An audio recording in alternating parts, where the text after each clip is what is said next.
Well, well. What do we have here? Well, hello, outlaw. Don't give me that hello outlaw crap. You've been ducking me for far too long, Reilly. Oh, ducking you? Hardly, dude. I'll take you on Schmodown any day of the week, any time. Any day, any time? Any day, any time, Roka, just like last time. Well, why don't you put your money where your mouth is? I owe you for that one. Oh, yeah, you want a Schmodown? Oh, I want a Schmodown right now. Oh, you want a Schmodown right now? I want a Schmodown right now, Reilly. Well, then draw. Oh, it's getting hot in here. And if you think these two take movie trivia seriously, you should take the fans into consideration. Y'all have been begging for your shot at the movie trivia Schmodown, and now you get your opportunity. We are proud to introduce the movie trivia Schmodown app.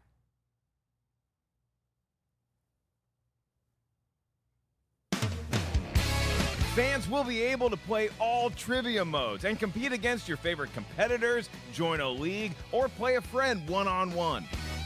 After you accrue enough points, you can unlock the Inner Geekdom division and play in another format. Find some fans from all over the world, climb up the rankings, deem a champion, challenge a champion, but make sure you've earned it. We're so excited for y'all to finally get your chance to play the movie trivia Schmodown. This app is for all you movie trivia fans who have ever said, I totally knew that. How'd you miss that? it's for everybody. Make sure you guys download it right now on iTunes for a one-time fee of just $3.99. And make sure you request to join the Movie Trivia Facebook page. And then one day, maybe you can challenge the likes of a Roka, a Reilly, maybe even your old pal, Baby Carrots. I'll be your Huckleberry. It's Schmodown time.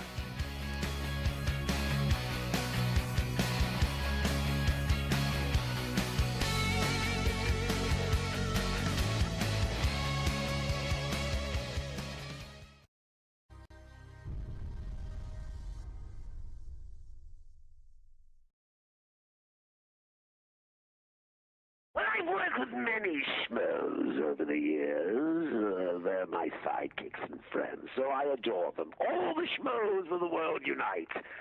Joker's here, and he's glad he is.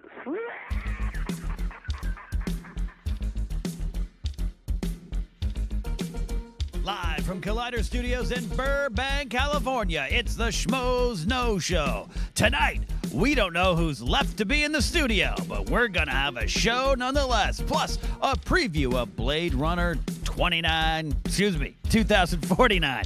I don't even know what movie it is, but we're gonna have some Blade Runner fans and experts to talk about it, and a whole lot more. You can tell we're off to a great start. Now, here's your hosts, Ken Napzok and Mark Reilly. What's it called? Woo! 29 in the year 25. Blade Runner 2049 for All those right. keeping score at home. The sequel to Witness. So, to Witness. Okay. Called Re-Witness. All right. Here's the deal. You can tell this is a bit of a different show tonight. Yeah, it is. And it's going to be fun, and Yeah, you're going to it is. enjoy it. And for those of you who are like kind of new or newish Phase 6 Schmoes Know fans, man, I've been around the Schmoes Know block a while, all right? Joined it in 2012. I don't leave because Mark or Christian or JT aren't here. In fact, JT is going to be here later. He will We're be. going to have a Josh Tapia sighting. But I'm here with Mark Reilly. How you doing? You're an old school vet. I'm an old school vet, and I popped some wine to celebrate. And we are joined right now at the top of the show by the co-host of one of the new podcasts. Oh, yeah. The Meaning The new of, hot. which is Andres Ace Cabrera, a nickname right. that came about very early on in your existence, and it just stuck. Pretty much, yeah. It was Yeah. pretty much my first show that Christian came up with Ace. Ace. Yeah. And I'm it cool worked. with it. And you're Yeah. squad leader Ace. Yeah. It I'm sticks. cool with that. He aced sticks. it. It was good. And I am honored to be joined by Robert Butler III. We know him as RB3. Thanks for having me, y'all. This is wow. I mean, just getting to be at the main table is Yeah? awesome. You Yeah. feel happy with this? I'm very happy with this. Yeah. You know, look, I don't like to promote my own stuff too much on here. I do have a show called Daily Thrones on Anchor. You can listen to it every day, the Napzok Files. You are going to be making your are going to be making your Napzok Files debut soon. Yeah. You're very excited. hey, excited, you yeah. popped your cherry. And you know what? It's one of the rare occasions that I stole from Beardo after I Yeah. took you after. You were first, but I have to give Beardo credit there. Thank you. We also have a mini Waggers table. We got Max in the Dark Shadows. We were talking to Tom Petty before the show. Rest in peace, Tom Petty. Beardo and Cody Hall. And tonight I said, of all the things I want for this show, I want Cody Hall to have a microphone at his disposal. Yes. And Yes. not really the case. It's the other There- way. there- No, there's there no, you go. there's no Cable. cable. Guess that's a no. There's no cable. Well, to be fair, they We took can- a lot of equipment They from did. for New York Comic Con. That's right. We are. So there's that's no why. couch tonight. There's No some of the couch. lights are turned off in the studio. Yeah. That's because the Collider crew is out in New York covering New York Comic Con, and we're live streaming panels there. We're like the official live streamer for New York Comic Con. So go out and check that stuff on Collider Video. And then Mark is also out there as well. Mr. Ellis himself, Baby Carrots, doing his comedy, doing stuff for Collider, and of course the Chief Christian Harloff, much deserved time off. Welcomed, as you guys, Yeah. I'm sure, talked about last week, Maisie Ray, a beautiful name with odes to a couple fandoms that I Oh, yeah. like.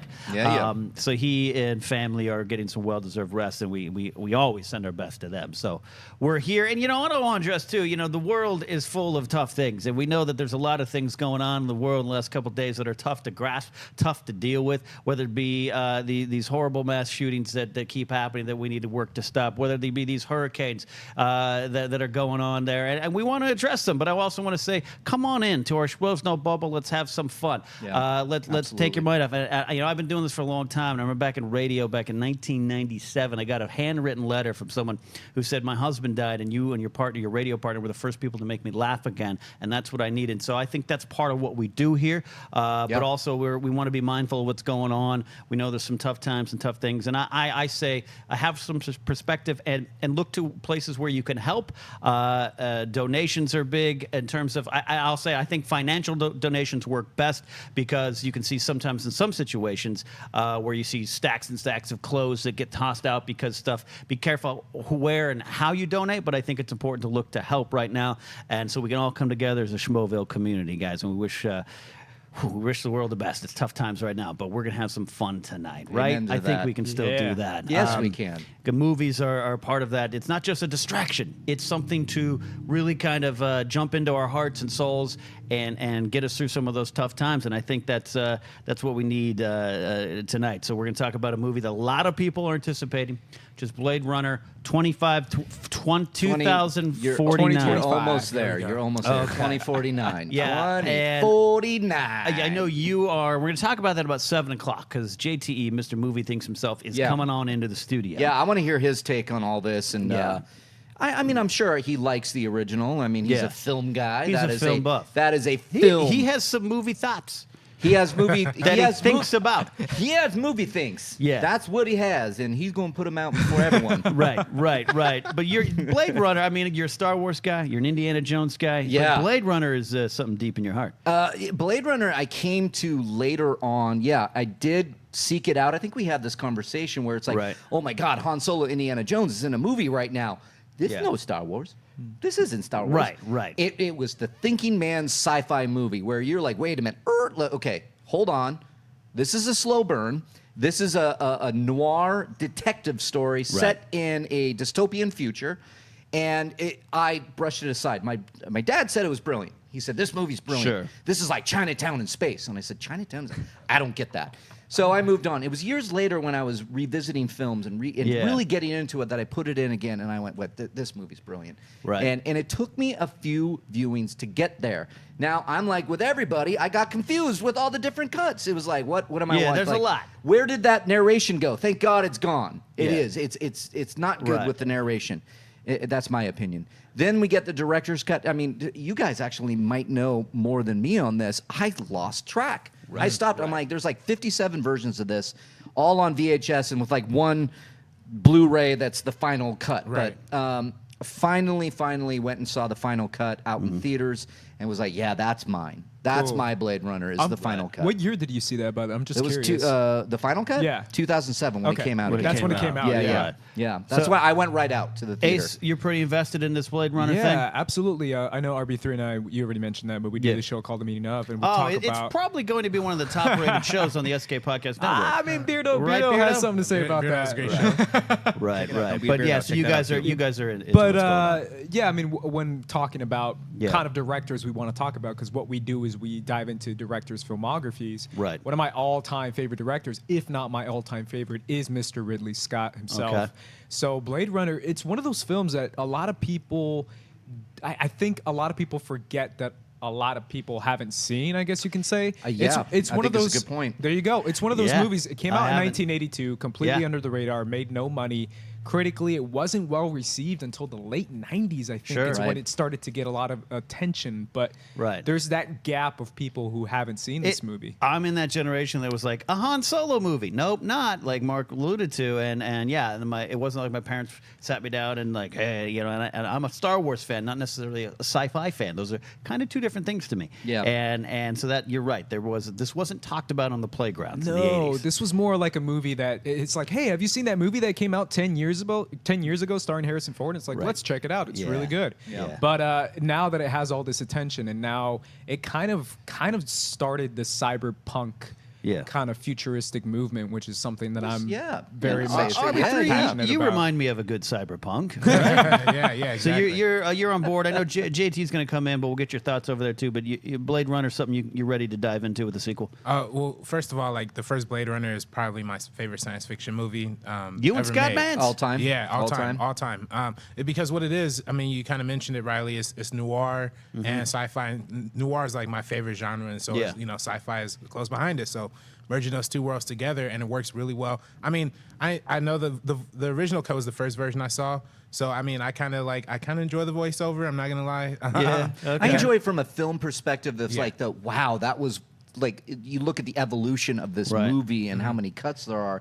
That's an interesting one that you can go back on and go, wow, okay, learn some things from it. So we're Yeah. primed to have a pretty good discussion about this coming up at 7 o'clock tonight. We're going to have some fun until then. And we're sponsored by a wonderful partner here tonight called SeatGeek. You've been Yeah. hearing us talk about it. Buying tickets can be complicated and confusing, but there's a better way to buy with SeatGeek. SeatGeek is the smartest, easiest ways to get tickets to every game all season long, whether you're planning a day out with friends, searching for a last-minute deal, or buying a gift for a loved one. SeatGeek helps you find the best seats, the best prices. Nothing beats being there in person for the biggest plays of the year, and SeatGeek will get you closer to the action for a great value. You can save time. SeatGeek saves you time and money by searching multiple ticket sites to compare prices and find amazing deals. Plus, you get the most bang for your buck. SeatGeek grades every ticket based on value to help you immediately identify the best seats that fit your budget. Best of all, new users get $20 off their first purchase. Just download the SeatGeek app and enter the promo code Schmoes.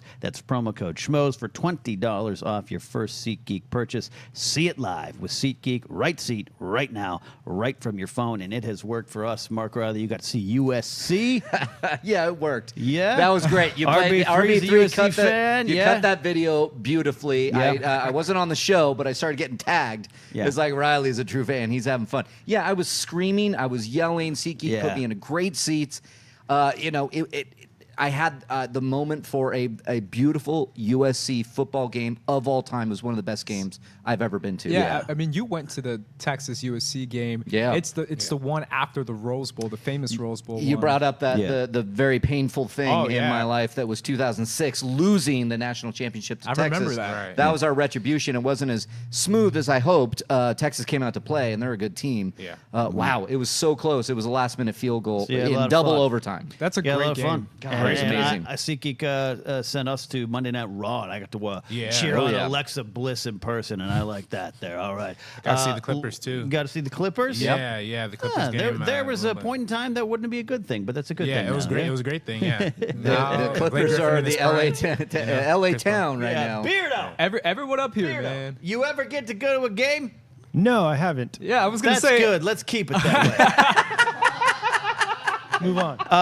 Hey, I was gonna say I haven't gone to see. You haven't I gone? want to get a seat. Well, you know, thing. What are I you? wanna What's be a your part of the team? club. What's your team around here? I see. That's my thing too, because I'm a Suns fan, right? Because I'm from Phoenix. I yeah. want to see a Suns game at the Staples Center. Play Okay. the Lakers. I think. Oh that'd be yeah, that's fun. a good game. I think That'd be fun. that seems possible. Yeah. We're gonna make that happen. Oh, The season please. starts soon, right? It starts October 18th. Is Right, the yeah. tip off of NBA season. Okay. Yeah. You're a sports baller. Oh yeah. You like I some love sports ball? I like some sports ball. I wonder how the Lakers are going to do this year. Yeah. Anyone? Lonzo Ball. We'll talk about Lonzo it Ball. on Schmoes Know Sports. Yep, that's the latest We'll do after that. show We'll coming. do that. We'll see if Snelling and Jay want to review that after too. There, you know. Hey, by the way, I'm so glad that a lot of people are interested in my love life. Oh yeah, that's so how great. was that? That's great. It was a fun Speaking of- weekend. That was a fun Yeah. weekend. How was that wedding, man? It looked like a Yeah, lot of you fun. know what? I'm glad you transitioned. You're a great transitioner. Yeah, yeah. That was a Mark Ellis Um, segue special. It right was. there. It was. We got the chance to go up to the beautiful Carmel by the Sea, My God. Northern California, and go to the Sounds wedding of Josh Macuga. delicious. Now, Josh isn't here. He's on his honeymoon with his bride, Yeah. Amanda. So some of those details, I think, we'll keep to themselves. Okay. Yeah. You know, just Until they I'm come out sure on when Twitter. he comes back, maybe we'll do like a Josh Macuga family slideshow. Got it. Yeah. Of Got everything it. that's going on. Some of the pictures are out there. I heard where I was gonna bring it up, and you kind of stopped me from bringing it. No, bring I was it like, up. Josh, who's because I think I heard, at least I was watching Movie Yeah. Talk or something, or TV Talk. They said he was in Italy. I think he's traveling around them parts. Yeah. The I think he's homeland. going to the homeland. The yeah. homeland. He's checking on. I want to see Josh Macuga talk Italian to Italian people in Italy. I think that's just a show in itself. His family. And Riley, I'm sure you can. I'm going to pour a second thing of my Jim Beam apple into here. His family is amazing. They are amazing. They're welcoming hosts. Yeah. Amanda's family is amazing. The people there. That was one of my, if not my favorite weddings. It was of a all time. wedding of love. It was a wedding of love, and let me just put a little shout out right now, Ken Napzok. I heard of that jerk. Your ceremony was beautiful. Oh, I officiated it. You then. officiated this thing Right. and brought tears to all of us. I mean, I was a blubbering fool in the back row, near the back, and it was beautiful. It was heartfelt. It was funny. Yeah. Frances Fisher Frances was there. The mother from Titanic. mother you know from what I'm talking about? Titanic. RB3, Frances Fisher. Frances You seen Fisher. Titanic? I've seen it once. I He's saw like, it twice in the theater. Sure, Work hard. Titanic. She Work was hard. there. One of my favorites was the before party, a little welcome party Yeah, for we all had the little- guests. little- And I was hanging out with Tom Dagnino, better I known heard as of him. heard of him, better known as Finstock. And she was wearing a hat, and he looked straight at her and he went, "Where'd you get that hat? Titanic?" And it was really funny. It melted her. She was very fun. So we became friends. And then she saw you and went, "If I ever get married again, Ken Napzok, you are going to officiate She my wedding." introduced herself to me. She goes, "I'm Frances Fisher," but in a very nice way. And I said, "I know." Yeah, It's a it pleasure was to like meet you. she said, we know who said, you are. If I want to find someone to marry me again and then become friends with you, so you could officiate my wedding. So that's a high praise. I'll take that. That was high praise, yeah, but well deserved because that was a highlight, and a lot of people were talking about it. That's awesome. Any questions? Any thoughts that you guys have from afar? I was talking to RB3 about it because we Yeah. recorded our podcast and we were talking about it, and we were the thing that stood out to me the most is the dance floor. That's the thing that gets me to weddings is having to dance because Dance? I know I don't. There's some schmoes that get down, but there's some I've That been don't? to. Yeah, I've been to a few Comic-Con parties with you guys, and I'm always like, let's dance. Okay, cool. We're not, Okay, well, we're the stand next to the wall and pose type. Who do you think don't dance? Who do you think outside of Macuga? We all know that Josh Macuga is a dancer. And he put I'll tell you He's a something. dancer. There was all through the night, but there was 3 points. The wedding dance, which is something we've heard him talk about. He and Amanda have been rehearsing it. That brought down the house. There was 2 other points where Josh and a girl, I don't know if it was a cousin or something. The whole dance floor formed a circle. RB3, you'd be proud. Yeah. They Wow. formed a circle around Josh and this girl, and they danced to Thriller. Nice. Oh, yeah. Oh, yes. Thriller, and including Josh was doing like these claps. Yes. Like it was crazy. And then he and his father did this traditional chair dance they talk about. You've heard Josh talk about it before. That's right. And he and his father danced with a chair. Wow. Damn. And That's it was deep. amazing. But outside of Macuga, who do you think from the crew was the one who danced the most consistently? Ooh, that's a great question. Is it a Mr. Christian Harlow? He couldn't be there. He due couldn't to be there family because of the events. new Yeah. family. Yeah. Mark Ellis? That's close. Ooh. All right. But I'm not- final guess? Yeah, final guess. Final guess. I'm just Yeah. Is it Mr. Copster? Copster. Yes. Copster. Oh, yeah. Hey. When I say consistent, I mean I dance my heart out with a little bit of whiskey fuel, Ooh. and until my calves start hurting, then I Yeah. pull back. I had a Yeah. lot of that you, whiskey. yeah, fuel. you and I were doing some of that. Yeah, Ellis, definitely. He's got this little dance that goes like that. Cobster, anytime you turned around, That's Cobster crazy. was like, Hey. There those was so shoulders funny. just shrugging. Just Yeah, go those big- yeah. all the way up, all the way back Never down. stopped. And then at one point, our friend David Griffin was there. He, Cobster, and Sinead DeFries rode up together. Nice. And at one point, David Griffin disappeared. And there was an hour at this wedding. You can tweet D. Griff. There was Riley. Do you remember this? I know you were busy dancing and around back smoking some cigars. Yeah, that's Yeah. cigars. Sure, Sure. Yeah, well, cigars were on the table. They were on the table. David Griffin disappeared for an hour. Nice. Did he And really? David Griffin. I missed this. Is how do I say this? RB3, help me. In a field of corn, David looked a little different than the rest of us. All right, He stood out in a You stood mean out. the vineyard. literally. Needle in a literally haystack. Yes, It's- there was another friend, Sam Richardson from Veep, was Oh, there. right. Oh, nice. And other than them, you could pick You're David talking out of about a their crowd. height, right? Talking No. about their height. And it was a close enough. It was a winery. Yeah. So Sinead comes up and is like, "I don't know where David is." Uh-huh. And I'm like, "Oh, okay." And Copster's like, "I don't know where David is."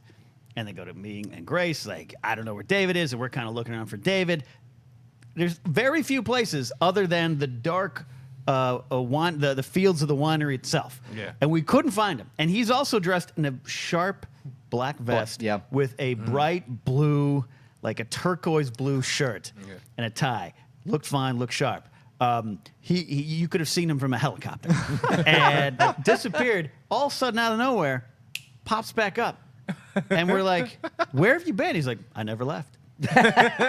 And we're like, and Sinead's like, David, get out. You were gone. And Copster was to the point where we had no cell reception up Oh, there. So if he's gone, he's gone. Yeah, that was the thing Mr. about that Yes, area. You're off the map. So You're off the Copster grid. was putting on his producer's hat. It was like something's happened. So and I was like, maybe he's making time with the lady in That's my guess. That's in what I the would've fields. said. That's of what grape. weddings are Right. for, man. Yeah, right. got And Ellis, hooked up with we a all bridesmaid. were looking for him, and he's still to this moment.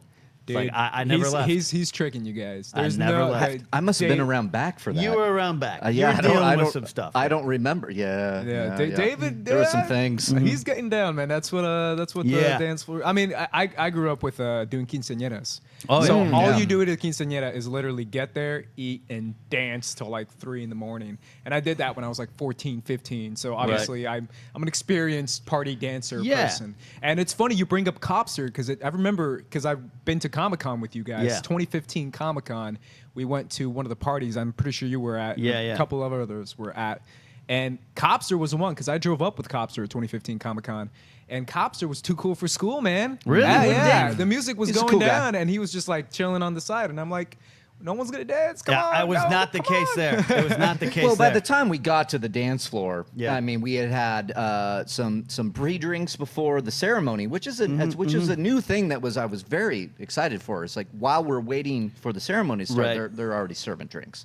And Right. and then afterwards, of course, we had the cocktail hour, and then the dinner, and then the dance. So by Yeah. the time we got there, I mean, we were having fun. Yeah. You know who else? You know who else could get down too? Jay Washington, man. Like, Oh, really? Jay We're at, Washington? we're at Comic Con this year, Yeah. and then me Where and him, we're at the Was it the Screen Junkies thing? Yeah. Because we hit the Brian too. Shout out to Brian getting down with his No. his lean back style. No. He doesn't Yeah? dance. He just leans back. How do you dance, Beardo? Share with us. I don't remember dancing. Sure. You remind Cody, me. Cody, how you dance? How do you dance? Okay. Cody he's the one. He's the guy who gets people. Oh wait. There You it gotta wait is. for my wedding for that one, guys. Hey. I'll wait. By the way, Beardo, wait. when Cody steps up to the mic, press the button that puts his face on camera. We have to switch. All right. RB3, so Jay Washington gets down. I know you Yeah. get down. We've all seen the Yep. video of you as Spider-Man. Oh yeah. Well, I've been dancing like pretty much my entire life. Like, Yeah, man. Even when I was like at a young age, I was like, there's videos of me just like getting down like on the dance floor, whatever. Like, so I've just been like, I've always been like a mover. So and doing like, especially in high school, I was doing dance. Like competitively, so it was lit, and so whenever there's a dance floor, you know, I'm always up for it. Is that the first time that someone has said lit on the Schmoes Know Show? I'm sure Might it's be. definitely something I have. maybe. Okay. Yeah. Got it. Let's put it in the archives. I just want to make sure No, that we're good witnessing history right Good now. mark. Yeah. You know, later on in the show, like I said, we're breaking down Blade Runner. We're gonna have Schmoes Choice, and maybe a special visitor. But I think should we take our first break now, Cody? You're kind of running the game here with me, all right? Copster's having a lot. Copster's been texting me all day. He's been having fun in New York City, and we're going to make sure the show runs smooth in his absence. So on the other side of this break, let's talk a little movie news. Nope, sorry. I haven't written my news. Nope, too much. I can't Too remember. much. That's a foggy, faint memory of my past. It's not done. I just different job title here But tonight. yeah, a lot going on leading into this Schmoes Know Show. You know, we come back from the wedding. And I and Grace are the only on-air talent in the Collider building right now. Yeah. So we have to handle everything. Yeah, that is very true. The Collider offices are very quiet, yet very busy, and they left us behind. You know, like in sci-fi movies where like the away team's going to go hunt the alien egg out there, and they turn to the one guy. They're like, guard the ship. Yeah, that's us. Yeah, and it's kind of like The Martian. They left, and here we are, and it's like, now what do we do? It's like, well, we got to build a potato field, and do something, and put it on video. So here we are. Props to you guys, man. So you they guys usually are holding down the fort. Holding down the fort. And we're holding down the Schmoes Know Fort. But guys, we'll be back on the other side to talk nudie news. Nudie news. Nudie news. It's a new segment here on Schmoes Know. There we go. Nudie news. Tom Dagnino will be in for that. And also use the hashtag Schmoes Know, right? Just Schmoes Know. Schmoes Know. Schmoes Know. And talk to us. Let's have some RB3s working the Schmoes Know Twitter feed, and maybe we can take some questions too at the end of the next segment as we work up to 7 p.m. to talk about Blade Runner. We'll see you on the other side of the break. Anyway, how's your search life?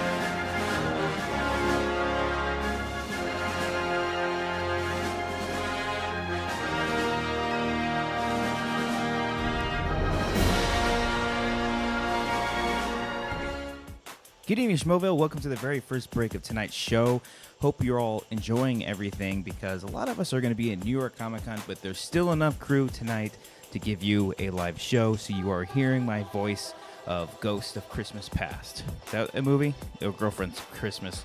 Ghost of a girl who's in the past. Something in the past. The past is the past. Not the past, but the future is the past. And you are the future. So until we get back to the main programming, please enjoy these next couple of spots. Some stuff on SK Plus channel. You're going to want to subscribe to that. Check it out. Enjoy all the shows there. Enjoy yourself. Hey there, I'm Victoria Shade, the host of Pet MD's Life with Pets, where we celebrate pets and the people who love them. Each week on the show, I'll explore a different facet of pet parenting, from troubleshooting challenges like litter box problems to dealing with muddy paw prints on the couch, to learning all about how you can help dogs and cats by fostering. You'll hear from amazing guests, and on most episodes, you'll also hear from Millie, my studio pup who likes to snore in the background. We've got new episodes launching every Mondays, so make sure to listen exclusively at podcastone.com, the new Podcast One app, or at Apple Podcasts. And it would be great if you could rate and review the show so other pet parents can find it. That's Pet MD's Life with Pets. Learn, laugh, and become a better pet lover along the way.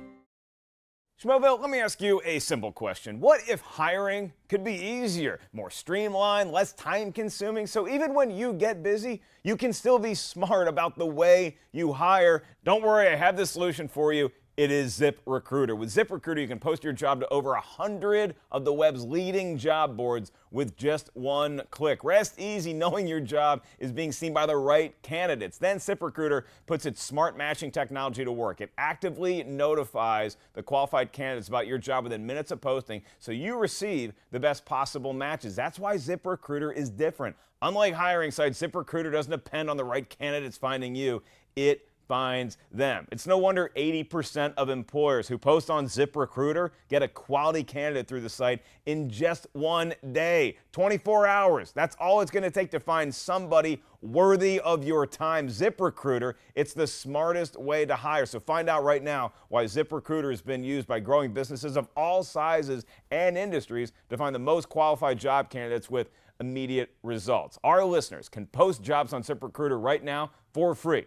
That's right, free. Just go to ZipRecruiter.com/no-show. That's NOSHOW. ZipRecruiter.com/no-show. One more time to try it for free. Go to ZipRecruiter.com/no-show. And tell them the Schmoes sent you. Hey, you. How are you? It's nice to see you or hear you. What are you going to do? You're going to do the T-Public. It's a very good store. The Schmoes use it. You should use it. Look at that. Look at all these pretty designs. You got the Wild Man. You get the Finstock. We don't sell the beard mask, but we do sell the shirt.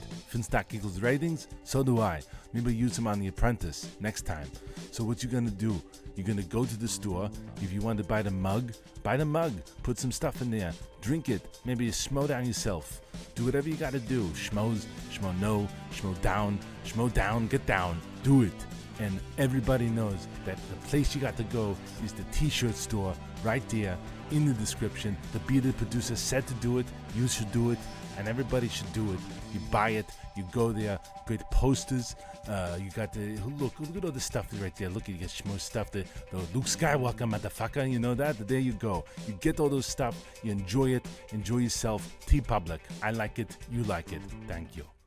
Even though this was a ragtag crew, I haven't seen any of these people interact with each other in this capacity. They had so much chemistry together, making fun of Adam and how he was talking, and he told that great story of being mugged for the Louisville Slugger, and I just thought they were all awesome together. Yeah, it was a different sort of vibe, a different sort of energy. But it just worked. Let me ask you a question. Do you think Cobster's presence at the table versus back in the Wingers, production section, do you think it's significantly different?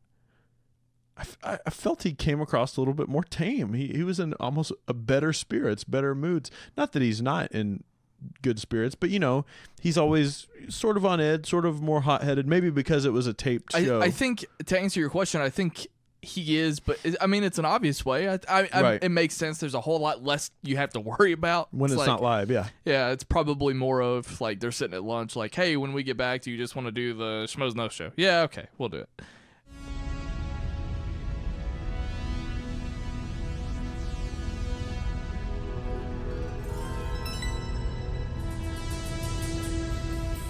Hey, we are back here on the Schmoes Know Show. Mark Reilly is out tending to Cal, the Schmo dog, but he's coming back. Don't rush, don't trip. There's a lot of cords. Just get back safely. I want to make sure Cal has been fed, walked, and pottied, much like we do with Ace during the breaks. Well, I'm pottied now. Oh, so well, that's good. Hey. Yeah. That's good. That was a fast break. As I mentioned before the break, we're going to be talking some news, also using that hashtag Schmoes Know to discuss some things tonight. RB3 will help me pull some questions for that. And Ace, as always, though, we do have a lot of giveaways. We do have some giveaways, and I am excited about these giveaways because, first of all, we're giving away 3 Blu-rays for 47 Meters Down, which is the nice shark movie that people enjoy. And we're also going to be giving away 3 Blu-rays for A Ghost Story, a movie that I will be talking about later on today. I'll give you a clue for that.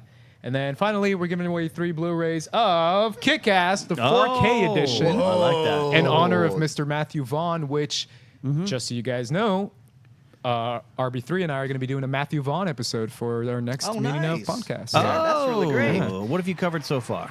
We have done Darren Aronofsky and we did Denis Villeneuve. Yeah. Now, the way to win these Blu-rays, we're going to give them away all throughout the show. Hashtag Schmoes Know was the first and foremost way you can do it. Okay. Second of all, RB3 is going to do a Schmoville post as well. Yeah. And also retweet the live link, and you have the possibility to win these Blu-rays. Right. Okay, I like that. RB3, you good with all that? Yeah, I'm putting it all together right now. So, Schmoville, get ready to make a post on Facebook. So we're gonna. There we go. I like this. I love it. Schmoville, rising up in Schmoville. We love you guys out there. 300 episodes. It does completely work. It's totally. Beardo, what's up? You're the best. Thank you. You're the best. Special guest might be dropping by here in a season. I thought I started the show pretty good tonight, other than the 29-49 mess up. But whatever I poured into this cup, is not helping me. It's that buy. Yeah, it's that buy. Yeah, it's that There's buy. something in there. There's something in there. Smells yeah. like Macuga's wedding. It does smell like Macuga's wedding. Yep. There. All right. Yeah, all right, Let's all talk right. a little bit of movie news. No, I don't have the news. I promise it's not gone. I appreciate your tweets of support, but that segment is not active right now. We'll be back shortly. But there's some movie news in a quiet week because I think the movie industry just kind of wanted to slow down with what's going on in the world. Yeah. No one wants to. There's still news that's naturally going to come out. But Sure. on a time like now, it is our job. But you don't want to be like, who's the best Batman? Why this horrible stuff's happening sometimes. I understand. Right. But we have had some news, and I want to start with this idea of Kate Winslet joining the Avatar movies. Yeah. This is a reunion with James Cameron. it is reunion. And it begs a lot of questions because I think this is a win in the sense of anytime you add Kate Winslet to your cast, even if it's the Divergent movies, doesn't matter. Kate Winslet's great. That's a win. And Cameron and her hit a home run 20 years ago. sure I get did. all that. Right. But Mark Reilly, we talked about it on Movie Talk, but I want Yeah. to get these guys' take, is there doesn't seem to be any excitement for this news or the Avatar sequels Yeah. in general. Ace, Yeah. why is that? This is the #1 all-time box office movie. All time. And yet no Yeah. one seems to care about watching the Yeah. sequel. I care about watching the sequels. RB3. I'm a big fan. RB3. Only one? Yeah. I want to Hey, get to that, but yeah. but finish what you're saying first. To me, it's one of those things where it's like part of it is too little too late. Yeah. The second part of it, to me personally, I don't think what got people to the theaters to see Avatar was the quality of a film. I think it was the craziness of the technology, of the 3D technology. That's what got people to see this movie.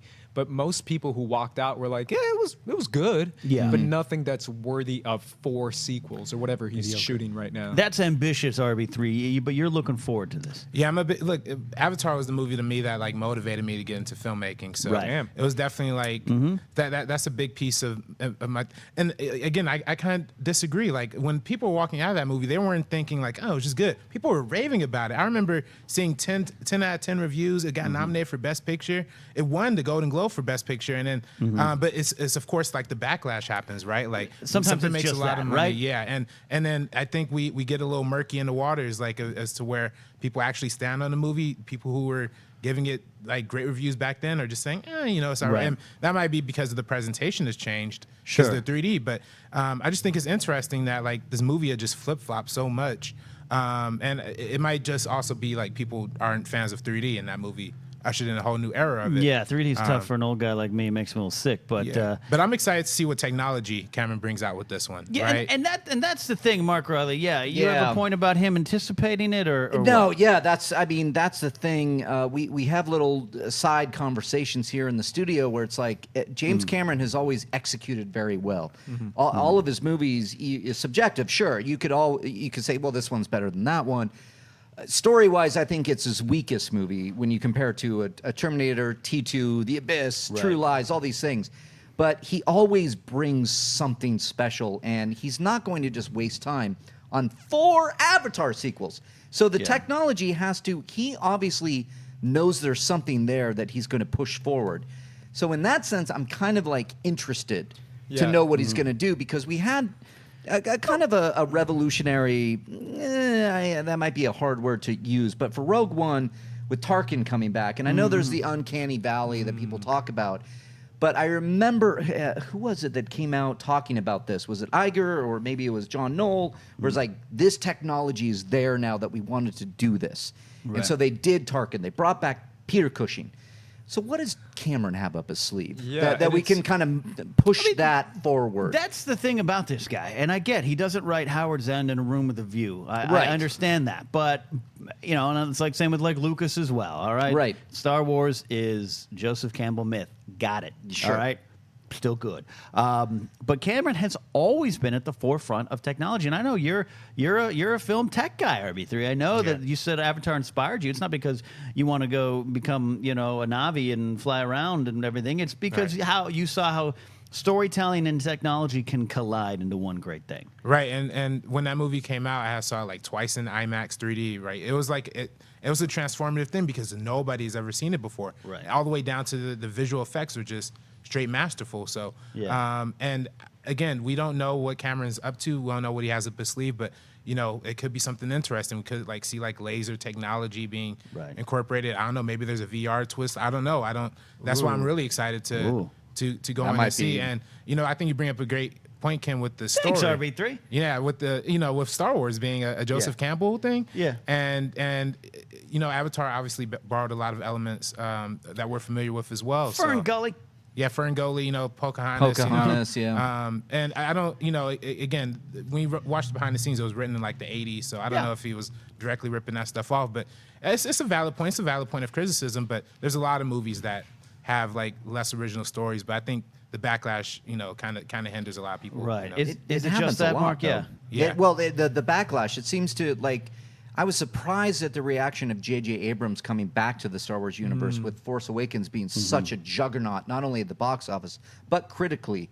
And then when J.J. came back, that's when I really started to hear, and people coming at me on Twitter saying this is he did a rehash of A New Hope. And I couldn't help but disagree and go after him. And so inevitably, I think these popular movies, you have the people that come out and say, listen, I don't like it for this reason. I like the conversation when they say, listen, I don't like it because of X, Y, Z.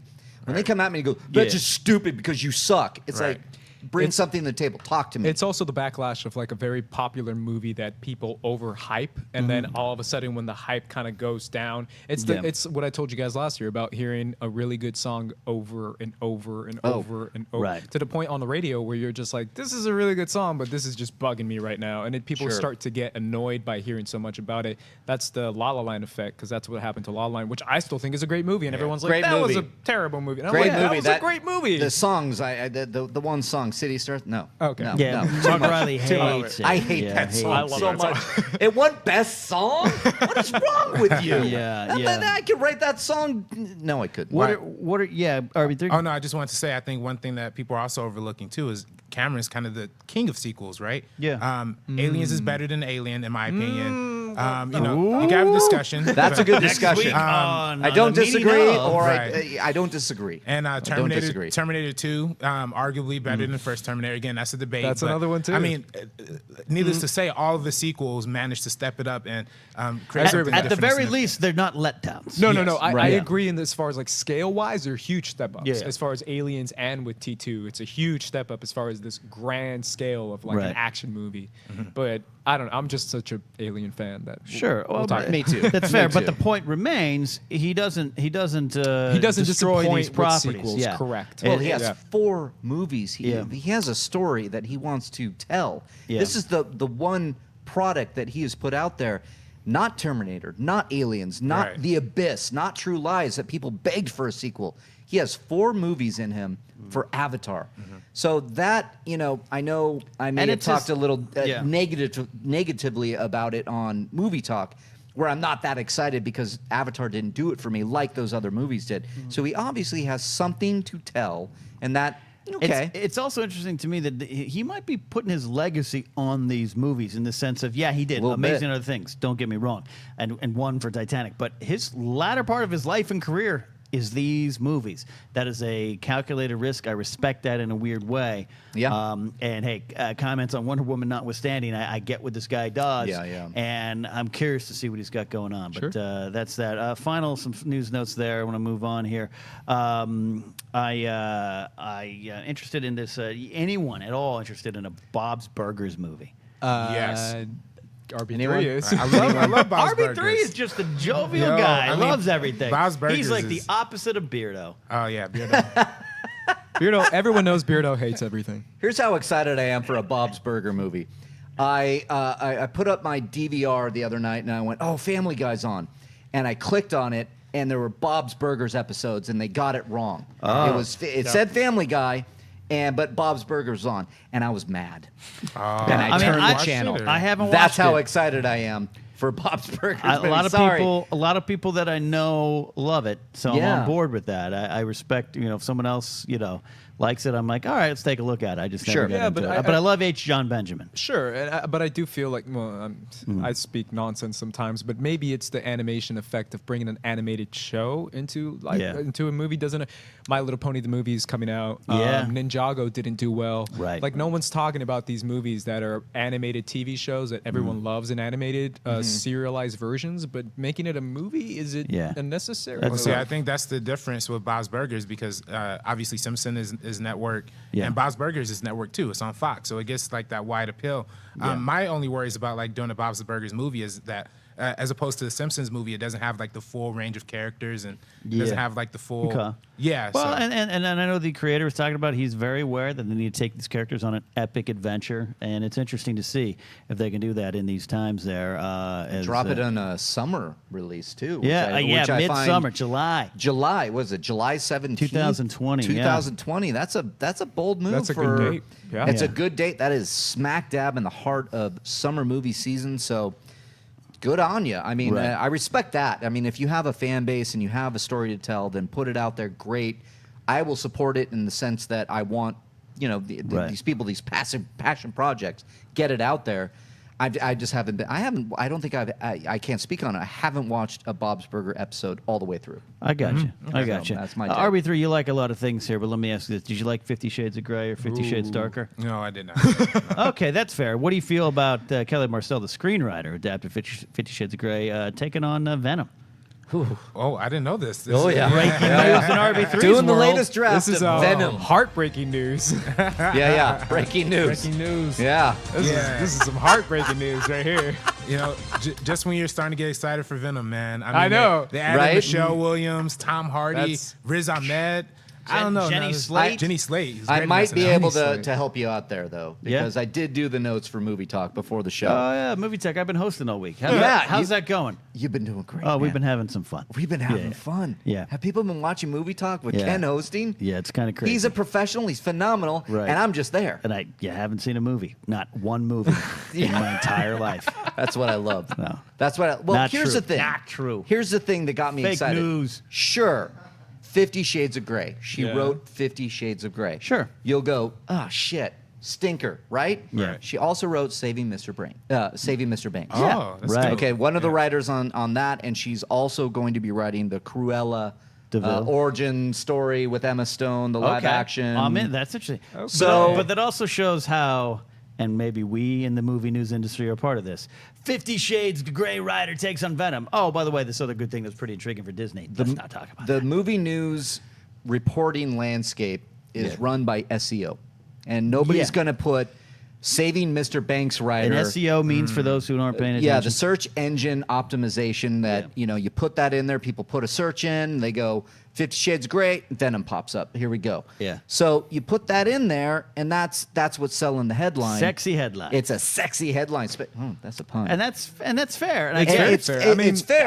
I think it's money, and it's It's up all to about us. money, man. It's all about what, money. What made more money, Saving Mr. Banks or 50 Shades Right, of Grey? 50 absolutely Shades of right. Grey. Right. And look at this way. This professional writer who set out for a career and got it. I'll tell you, if I was a wannabe screenwriter for a while, you know what I mean. Would you like to adapt 50 Shades of?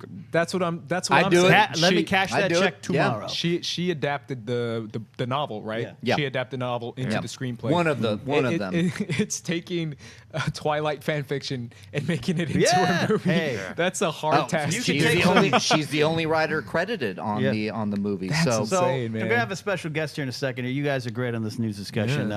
More and more. But can you couple Twitter questions? You got anything coming Yeah, through? yeah, and then I want yeah. to bring our special guest in here. I'll pull up something. I can smell his cologne. I just want to get it out of the studio fast. Just one Cody, second. you work on your Apologies. dance moves? Ah, man. Right. That was So I was close. so hoping. Right. So somebody asked, talk about the live action Sonic the Hedgehog movie. Okay. Yeah, I'm not I'm not a fan of those kind of things, but I'm Yeah. not the target demographic. Sure. So, but full disclosure, our good friend Roger Craig Smith is the voice of Sonic. Yeah. He's not going to be the voice of Sonic in the movie necessarily. Is that official? Yeah, the Sonic that the he's not- Hedgehog no, that he's movie. not Well, it's gonna not, do the it's voice. not Well, no, official, no, no. but Okay. you got to imagine Jack Black or Sure. Clive Owen because Right. he's hilarious or something. Will be Sonic. Although I think they could go the route of putting Roger in the voice, for the fans, and then casting Jack Black next to him, the live action Jack I'd Black. love to think that, and I hope so because it's a live action. But that's I'd what love we to think talked that, but about. yeah. Is this going to be Smurfs movie? Is this like Yeah. live action Sonic shows up in real life and goes, "Oh shit, here I am. I'm going to get some rings." And he's his adventure in the real life. We've seen that movie so many times. What is the original spin on this that warrants a Sonic the Hedgehog live action movie? I agree with everything you guys are saying because to me that sounds disappointing. The only thing that makes it slightly positive for me is Tim Miller. Yeah, I was and gonna the say fact that Tim Tim Miller he's really good at comedy. Like a lot of people give Ryan Reynolds all the credit for Deadpool as far as how comedic it was. Right. But Tim Miller is a funny guy. I mean, he's proven that with Deadpool. I feel like if he has like a weird 21 Jump Street type, tongue-in-cheek type Sonic the Hedgehog, which is just hysterical and it's for all ages, I think that'd be kind of fun. It could be fun. Yeah. It's okay, Arbither, that your phone's going off. I know the ladies are blowing you up. That's fine. All right, one more happens question sometimes. for this round of Twitter. And a special guest has blackmailed me to get on tonight. Okay, so here's something from Allison Stapleton. What's your favorite Halloween movies? Well- to watch during Halloween. Oh God, I'll start because I have a less sexy answer. I'm afraid of most movies that are horror or suspense thriller type of stuff. I get scared real easily. Damn it, Ken. But I did just watch, because my lady friend made me, the first Halloween. The very first Halloween. I know We've already had this conversation. I'm just playing it up No, here on the show. you're doing great. Keep acting. Keep acting. And I'll tell you what, I wasn't scared. But part of that is because I think I could see it was so groundbreaking in what it did that I've seen every part of that movie in so many other movies that I wasn't surprised. But I can imagine if I'd seen it back at 78. Oh, that's what I was going to ask. What year was that? 78. 78. Okay. 1978. If I had seen it back ago. then, at a slumber party in 1985, my friend Terry's birthday, I watched Silver Bullet, the werewolf movie, and that scared the crap out of me. Yeah, oh, yeah. If I had seen Halloween instead, I would have been terrified. Oh, but it was good. It was good. I got it, Mark. I got it. Good. I'm glad. Yeah, you? Halloween. Yeah, Yeah. all-time favorite horror movie, just because of everything you said. I know it didn't land with you necessarily, Sure, but for what it did for the genre and how it pushed it forward, and then you had some offshoots that kind of copied it, but then had their own success, like Friday the 13th. But Halloween, I think, is still the quintessential Halloween movie that you watch.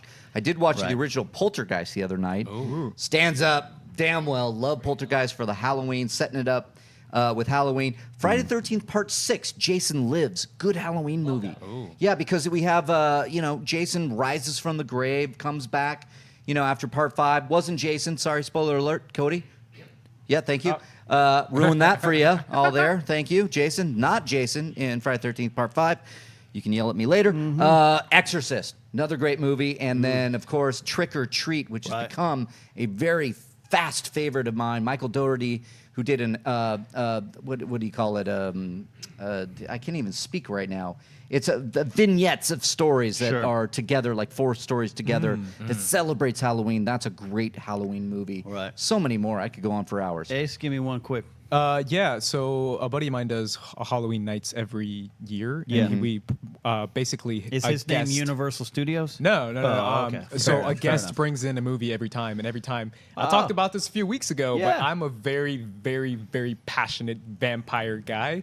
I actually talked about it on the JT podcast. Shout out to JT, who's coming soon. Movie thinks. And we talked about this for a long time. I'm a big vampire fan. So whether it's Underworld, whether it's Blade, whether it's even 30 Days a Night, I think is a movie that a lot of people don't like, and I like quite a bit. I just am very passionate about vampires. Yeah. Because I want to be a vampire. I think you remind me of vampire. RB3, quickly, give me an answer. Definitely a Rocky Picture. Rocky Horror Picture Show? Yeah. I can see you doing the Time Warp again. That's great. Well, we have been anticipating our next guest for a while, so please, RB3, if you mind maybe taking the Beardo chair for a while. Beardo could go to the bathroom or something. Just press the buttons. That's all he does.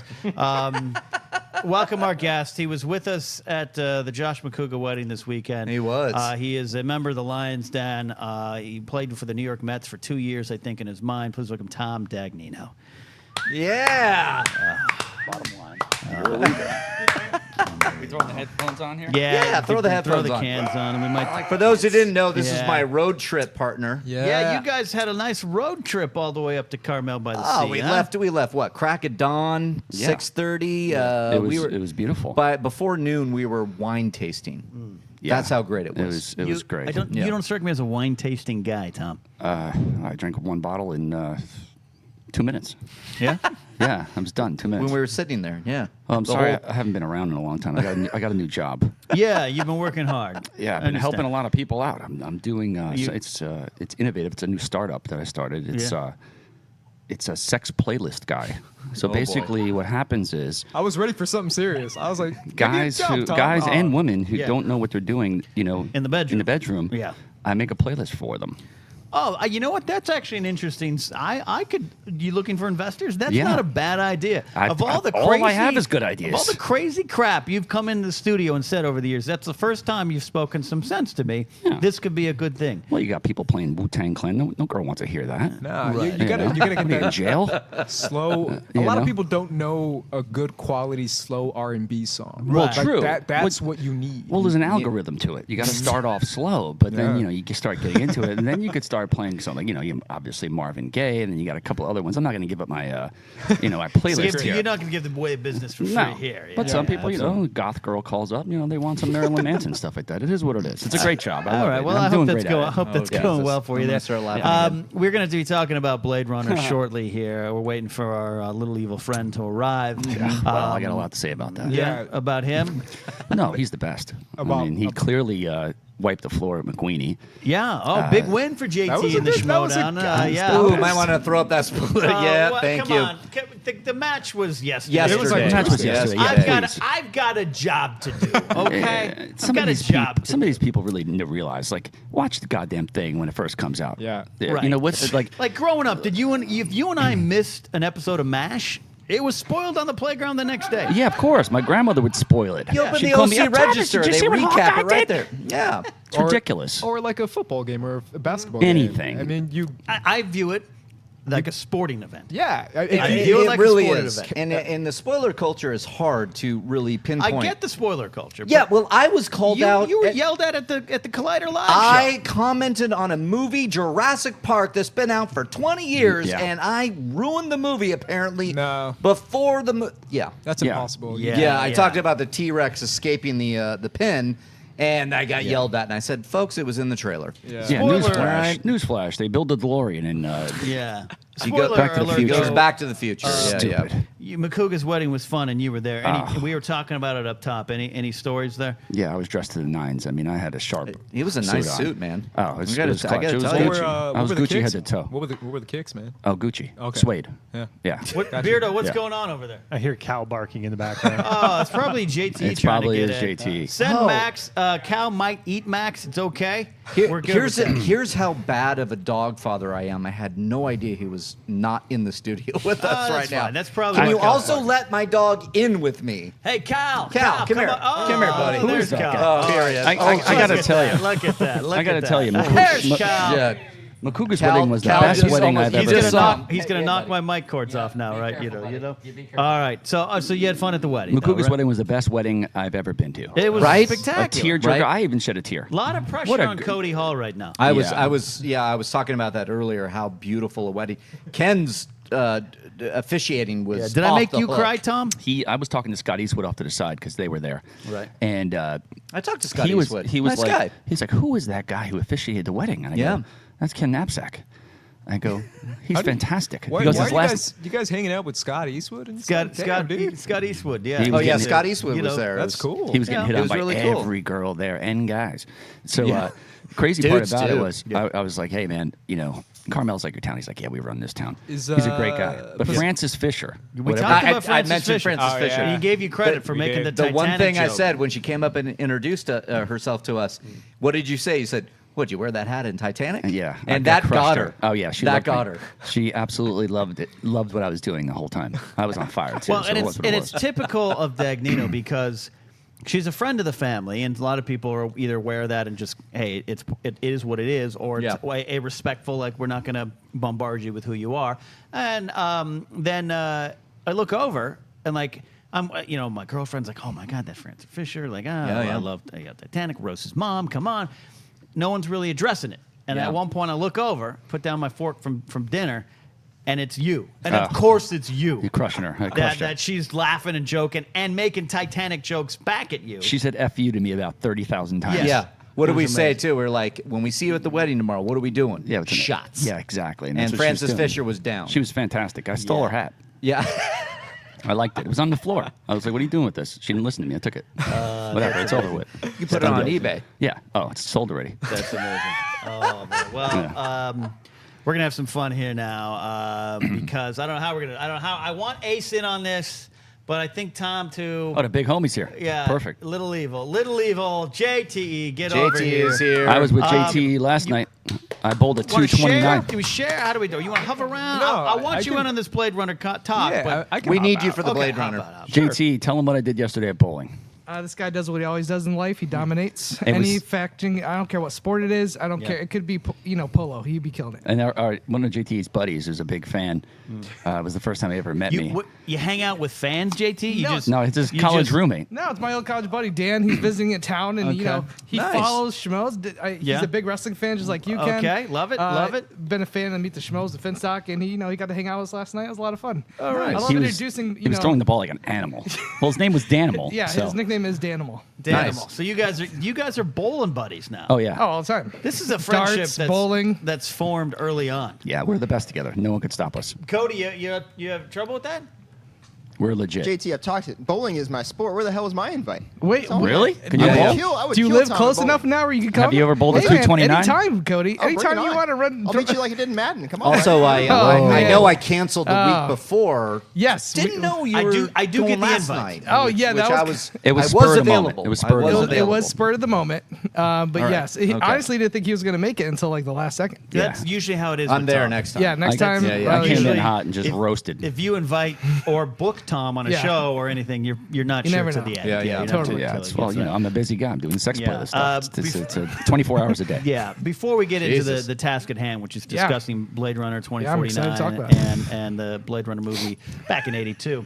Has he had a chance to talk about this? Hasn't yet? had a No, chance we to got I'm to not get gonna into go that to- I'm because not- we had Be some nice. long Play conversations that. on the way Smart. up. I'll Smart. play nice. I I'll do play want nice. to talk about, and all right, Cody, throw it up in case someone missed it the first time. Little spoiler alert. Oh, spoiler. I hate What? to admit this. Okay. Big victory for you. It was, Big it was a victory big for you. V. It was a big V. It's out there now because he spoiled it, but I know really? there's- Rightfully spoiled. I'm on Schmoville page right now. Yeah, they're pissed. Yeah. they're pissed. Are they pissed? Yeah, Well, then some watch it people then. haven't seen it. I'm I'm kidding. happier. They're not talking. They're talking about bringing Cal in, and that warms my heart. I'm kidding. Listen, I think it was a big surprise to everybody but us. It was like, I'm just so tired Not of. a surprise to me. Not surprised. No, thank you, because you actually no. know the game. I know the game exactly, and Smartest guy in the room. That's the point to this thing that I don't think a lot of people in the Schmoedown fandom know is that you have to know how to play the game. Right. And then I saw a post Strategy. in their strategy, but I saw a post in Movie Trivia Schmoedown where they said Drew McWeeny should retire. And I'm like, what is your No. prop? What are you, an idiot? There's a lot of delusional How people is out that here. possible? He is one of the best in the game. opinions are You out are one there. of the best in the game. And that's what happens. You can, and McWeeny took you to the last question. Oh, no, it was one of the best games ever. How is he arguably one of the best in the history of the Schmoedown? 100%. I totally agree. How are you going to look at McWeeny and tell him to retire? That guy is one of the behemoths in this league. Just because he lost. You can't just look at wins and losses. You got to see how you lose and how you win. Because Exactly. you could be a winner and still lose sometimes. Absolutely. If you did it in a winning way. Yeah, look at Rosie Perez and White Man Can't Jump. It just happens. You have to learn how to play the game. You've been doing this a long time. McWeeney's now been doing this a long time. Yeah. I've been He's doing it. fantastic. You've been doing. We've been doing this a long time. There's a way to play the game. Sometimes you have a bad game. That's It it. happens. It's the spin of the wheel. lands on opponent's joints, and you get movie release dates, and you're out. The final note here, and I'm glad I have you two clowns here to talk about this. And then we'll get to the news at hand here.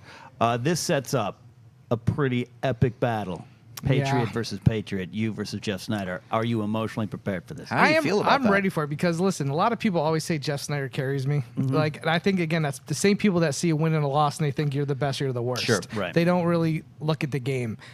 We complement each other so well. That's why we're such a great team. But individually, we're really strong players. Yeah. I mean, he does have some strengths that I don't have, and vice versa. But that's what makes a good team. So I think it's going to be a great match. I'm looking forward to see. I'm looking forward. I want to win, of course. But if I'm going to lose anybody, I want it to be Jeff. Yeah. Because that's my teammate, and I want him to go forward. I've done the same thing. You've been in the same shoes. I as had to Clark. play my partner, and I hated doing it, but it was fun. We took it, and I know you guys are going to do too, because a win for either one of you is a win for the team. Yep. And you're going to move 100%. forward, and you can promote the Patriots, which together I don't like you guys. I mean, listen, but, me and Drew, we went like 6 or 7. It was crazy. That was the unbelievable. best Schmoedown match I've seen yet, and there's been some great ones. Just straight knowledge too. It's Finstock brings unbelievable. a winning attitude to this team, and I wouldn't be surprised if we went to like sudden death with Jeff and it went for maybe 50. Yeah, because it's that simple. We're both that good. He's a classic guy. Okay, we're 7-0. We're champions. It's gonna be like the longest match in Schmoedown history. 7 days in hell. Well, just watch. Congratulations. Crazy. I hate to say it. Unbelievable. Congratulations. We'll see what happens. All right. Yeah. So the main topic tonight is a look at Blade Runner 2049, or as I tried to call it, 2949. It is coming out in theaters this weekend. Many in the press. Some fans have already seen it. And, guys, I'm going to lead this conversation, but I think it's no secret. I haven't seen the first Blade Runner. Oh, really? Oh, boy. Wow. I'm not surprised. So but I don't. yeah. Full disclosure, which is why Ace is going to be close by to jump in with that mic over there because he's a smart cookie, as is RB3. Beardo, you're good. You're good. Don't worry about it. Guys, Mark Reilly, I'm going to start with you because I hear you rambling every day about how much you're looking forward Real to this quick, movie. so you haven't seen it? He has not I have seen not it. seen it. No one Have you in- seen it? No, I have no not. one in this room. Other than Only people who were paid to do good reviews have seen it. Screenings are There we go. Screenings are really There we tight go. for this movie. That's Screenings are that's tight. what people call hashtag hot take. That's what it is. Yeah. Hot take. Okay. Read All right. Newsweek article about the guy who reviewed it on Newsweek. He's pinpoint accuracy on it. Okay. Everybody else is a fraud. Hey, fair. We got to give. Fair. Here's a movie fair, I don't toss care. that ball around. I don't care about reviews. I can't wait to see this movie. That's just what I know because of my love for the original. I don't care about reviews. Denis is a great director. He's a great And guy. Denis Villeneuve. He's a When great they guy. announced him, and then he later on confirmed what I knew, which was like I didn't want anybody else to fuck up Blade Runner. Did I just? I just dropped the. It's okay. I mean, it's okay. We're still a curse. It's a Schmoes Know Show. Yeah, we can say the F word, right? It's all right. Is that okay, Cody? We're limited to like 2. Okay, good. Thank you. And then Cody runs. All right. So, so going into this, have not seen it. What's your feelings, thoughts? How you expecting this to turn out? But now that Tom, you've said that they're essentially It's a $200 million art house picture. It's a $200 million art house picture. Let me start by this. I'm a Denis Villeneuve fan. great. He's great. When it was announced as a Blade Runner director, the sequel for Blade Runner, I was like, okay, that brings me to the next level of anticipation. But because I love Blade Runner so much, I mean, it's one of those movies that I've been waiting for. I didn't think we needed one. You never look at the original Blade Runner and go, we need another movie. Never thought that. But then when they announced it, I was a little skeptical, and I said, "Nah, I don't know about this." Denis was brought in. I went, "Okay, now I'm interested." And then Hampton. some of the reviews come in. Well, Hampton Fancher, sure. Great. And Dini's in, and you can't lose. You bring in Ryan Gosling. You bring in, of course, Harrison Ford. Yep. There's a lot of things that you can look at for this movie and go, "Wow, these are great." But for me, that's just everything. I want to see what they're doing. I'm trying to get the reviews out of my head because I would like to go in fresh and not be Sure. swayed Gosling's like the by fifth option, so. I mean, it is what it is. They wanted Fassbender. Really? Fassbender was like, I'm not touching I that. could see Fassbender now. Yeah, they had a couple of guys. Fassbender would have been great. But- Gosling's He's good. not. I like Hey, Ryan. I wouldn't kick Gosling out for eating some chips. You know, No, he's fantastic. Yeah, He's a good very man. good-looking man. So, JT, going into this, Yeah. share your love of the first Blade Runner and what that means going into the second one. The first film is a little decisive. Like growing up, it's not one of those movies I think a lot of people attach to. I think it's something they watch. Did you say decisive or divisive? Divisive and decisive. Wait, Oh, which one? Wait, which one is better? They're all going. Divisive, I think, is what you meant. Divisive is the more apt. Yeah, I but would think. it's decisive in its divisiveness. Thank you. That's what I'll take that assist. Hey, the guy makes up new words. I mean, It's good. listen, Who cares? it's what I Gotcha. do. Good. Carry on. Here's the thing. Keep thinking. It's not one of those movies when I watched when I was like in high school where I was like, oh my God, this is a movie like Indiana Jones Right. or some of these other films. I'm just gonna be Right. like, go back and watch over and over again. It's kind of a cold movie. There's not a lot of characters that you like. Oh, that's a great character. Like Cerebral. I mean, Rutger Hauer's great, and yeah, they're playing replicants, whatever you want to call them.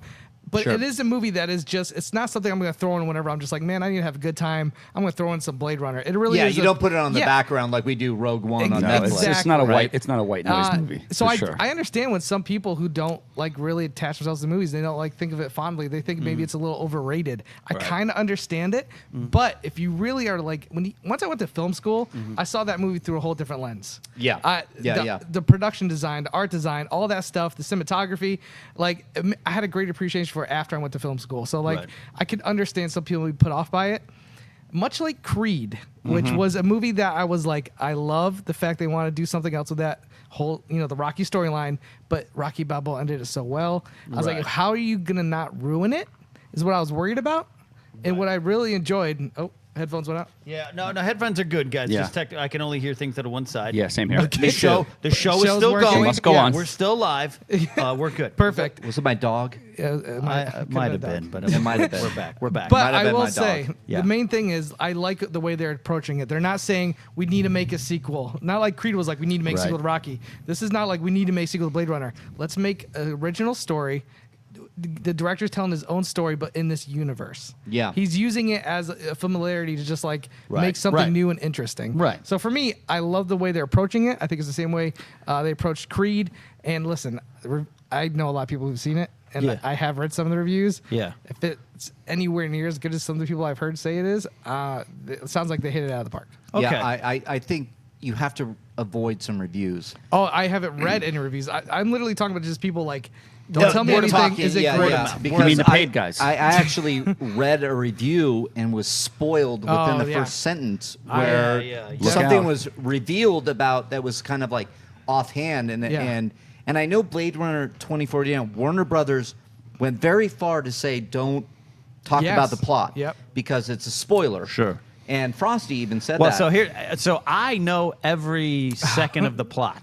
This is so okay. funny. Can we talk about that? Yeah, because sometimes It's just a really funny This is story. the nature of the job. Is Yeah. Sometimes we have It's to our cover occupational things. hazard. We have to cover things ahead of time, and there was kind of this thing of we'd like to do some coverage on Blade Runner 2049, but Sure. the office is generally a fan of it, and they're like, I don't want to know. Well, Frosty, Stephen Weintraub, was like, well, I've seen it, so maybe so they chose me because I hadn't seen the first one. Understood. To sit in a room with him and just have this plot explained to me so I could work up a video. Yeah, It's yeah, just yeah. just how the business works sometimes. Yeah. Poor Cody has to be spoiled on No like say way, really? Star Wars, The Force Awakens because he's got to run the board. You had to do it at Screen Junkie. Well, can I sometimes. say Yeah. this? This morning, I had to shoot a spoiler review for Blade Runner. Yeah. Whoa. And they were cool with me putting literally music headphones in my ear. Yeah. And I just cut to the movement of the mouth. Good. That's exactly because I was like, I've seen Adam Smith here Yes. do that as well. Though That's I very think Adam smart. just Yep. mostly has heavy metal playing Yeah. in his headphones. Anyways, so anyways, I have an interesting point of view where I would agree to even talk about it. I'm avoid- Everything's changed. I'm seeing it tomorrow. So I'm avoid avoiding. hamper down. All right, Tom. Yeah. Jokes aside and Yeah. secret under barbs aside, your thoughts on the first Blade Runner? I like it. It's a good movie. I mean, do I sit back and watch it every day? No. I mean, look, it's considered a masterpiece, and I get it. Right, right. The geeky kids, everybody loves it. But Right. it's not a 4-quadrant movie. Right. No. It's not. And the same thing with this one. How can you sit back and spend $200 million on something that not everybody's going to see? Now, it's not Justice League. It's not Superman. It's not that. I mean, chicks, the demographic of chicks are not going to see this movie unless their boyfriend drags them along there. So it just is what it is. Girls don't like sci-fi When movies? you, Could be no, Ryan well, Gosling. They don't like Ryan Gosling? yeah. They don't like, come on. What are you That's doing? not it, What are you, though. Cam Newton? Come You're on. sitting here at a 2 hour and 43 minute spectacle. Now, Right. look, I think it's style over substance, no question. Look, is $500 million all in on this movie?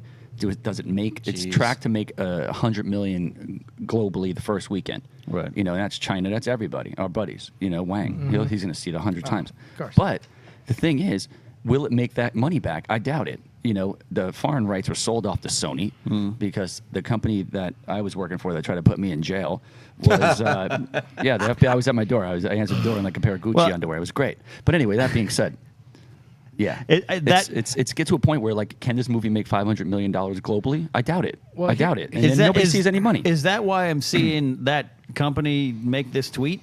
Oh yeah, they called me out on it. I mean, look, I've had a lot to say too. Look, when somebody tries to throw you in jail, there are a bunch of spineless rats over there. Okay. They try to throw me in jail, like legitimately. They suck their views dogs. They had lawyers over there. They had everything over there. Guess what? I come out unscathed. I'm still on the streets. The views expressed by Tom Dagnino are of his and his lawyers alone, and not of Schmoes I didn't even Know need a lawyer. I Corporate. represented myself. I'm sure you did. I could beat those clowns any day. The FBI was cool though. They were nice guys. They're nice. Ace, Blade Runner 2049. What are you expecting going in? I'm expecting to see something. I mean, we talked about Denny on our podcast. Denny, to me, is, like I said before, the hottest Hollywood director right now. I think he's a perfect combination of making an actual quality film and at the same time making a movie that can be appeasable for everyone at the same time. So I'm super pumped for this one. As before I said, Blade Runner is a phenomenal movie, and it's one of those movies that inspired so many other films and so many other genres. Right. So I'm super pumped going in. I mean, the thing for me with Tom, Tom is right in one way. Making a $200 million movie that's Ludicrous. rated R, and it's a franchise that's unproven. They didn't make a lot of money. That's risky. $200 million for an R-rated movie. When you sociopathic. It's very risky for a brand to come out that wasn't well liked when the movie came out to begin with. Exactly. Sure, it's a cult following, and you could put Harrison Ford in it and rely on a little nostalgia. But there's only so many John Schneps in the world. Here's the thing. You're going to see it 1,000 times. I think getting Dennis on board gives you some of that award. Denis. Listen. Dennis Zen has directed Blade Runner 2049. Wanger Table, what's the ruling on that? Is that a B+ fault? Wait. What is it? His name is Denis. His name is Denis. This is Denis. US. He's my boy. We're in USA. He's a Dennis. great guy. So me and D, I'm just gonna call him D from now on. Yeah, DV. Call him DV. I think grabbing D was a smart choice. Grab it. D is a good. Whoa! That's a lot. Yes.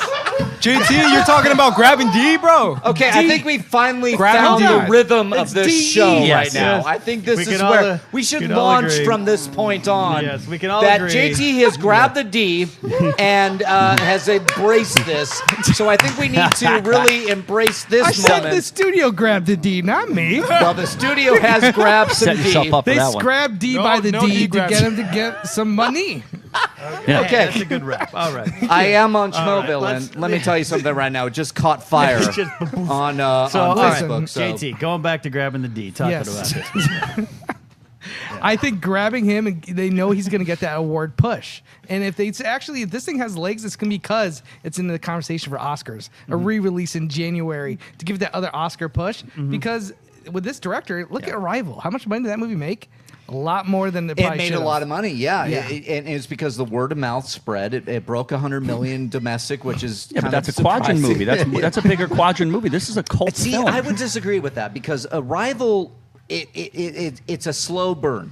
And Yeah. I don't think that the many quadrants or the 4 quadrants that they're looking for are going to go see Arrival. But 2 hours and 43 minutes long on this film. Yes, It's a yes, risk. Dear I'll Hunter, agree with you It there. is, and That's it's hard to a swallow. director's cut. I mean, he didn't want to sign on until it was full. Like he had full control of the movie, which Right, is very and rare. sign off on the script which as well, Yeah, of correct? course. Yeah. Which was rewritten a zillion times. I read it. Yeah. It's fine. Yeah. It is what it Yeah. is.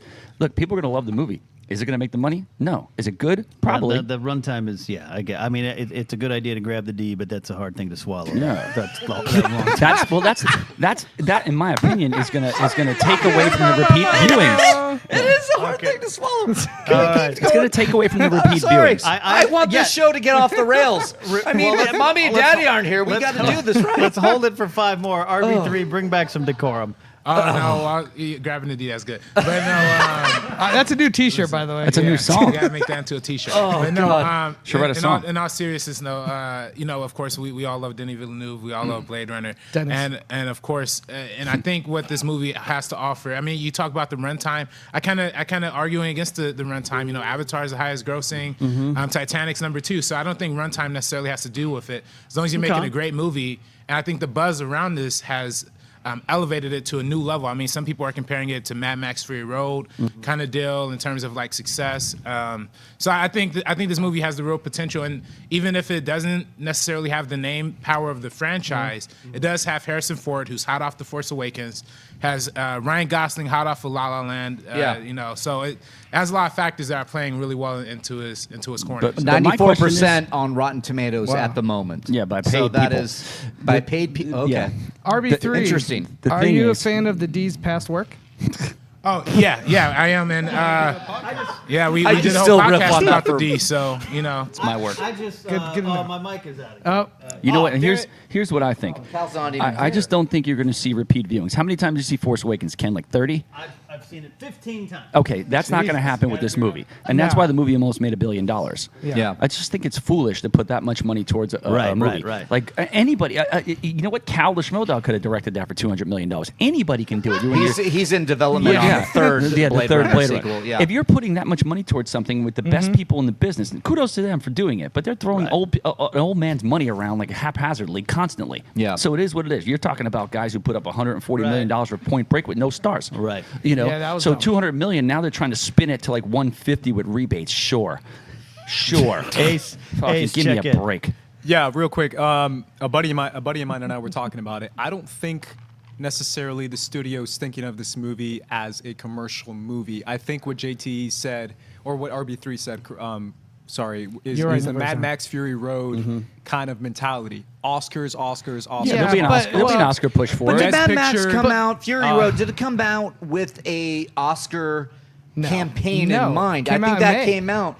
No, Exactly. that was a I huge think risk, it came too. out like, hey, here's my movie, George Miller. Here's my revisit to Mad Max, and it blew up. What was the And budget on that, it's though? easier to sell Mad Max this huge action Less film. than Blade Runner. Way less. Yeah. I actually, Tom, it actually isn't a lot less. It's Is it actually like $150? $175, $185. It's a shit ton of money. Was that a lot? Yeah, That's a lot but, then. but my thing is this: it's the fact that Deakins is one, Yeah. Villeneuve is another, production design. That's where all the money I'll, went. I'll say That's this: an Oscar I win. think I know where the Roger money went. Deakins is a shoo-in for a That's best what- that's what they're cinematography. saying. That's what everybody says. Yeah, he'll win that. I feel like you He can should. kind of sense this the groundswell of comments and everything, and then look at the Academy and the past and what they do. And I think Roger Deakins is definitely a shoo-in for at least a nomination. We'll see what happens with the movie. You're true. In It's general. true. But listen. I love Denis. He's a great guy. I've worked with him on Prisoners and a couple of other movies. I want him to do well. I like Deakins. He's a nice guy too, and Gosling. All these people are very nice people. It's just the people that putting up the money I have a problem with. Yeah. So okay. it is what it is. You know, do I hate on the movie? Yeah. Because did any producer try to put you in jail?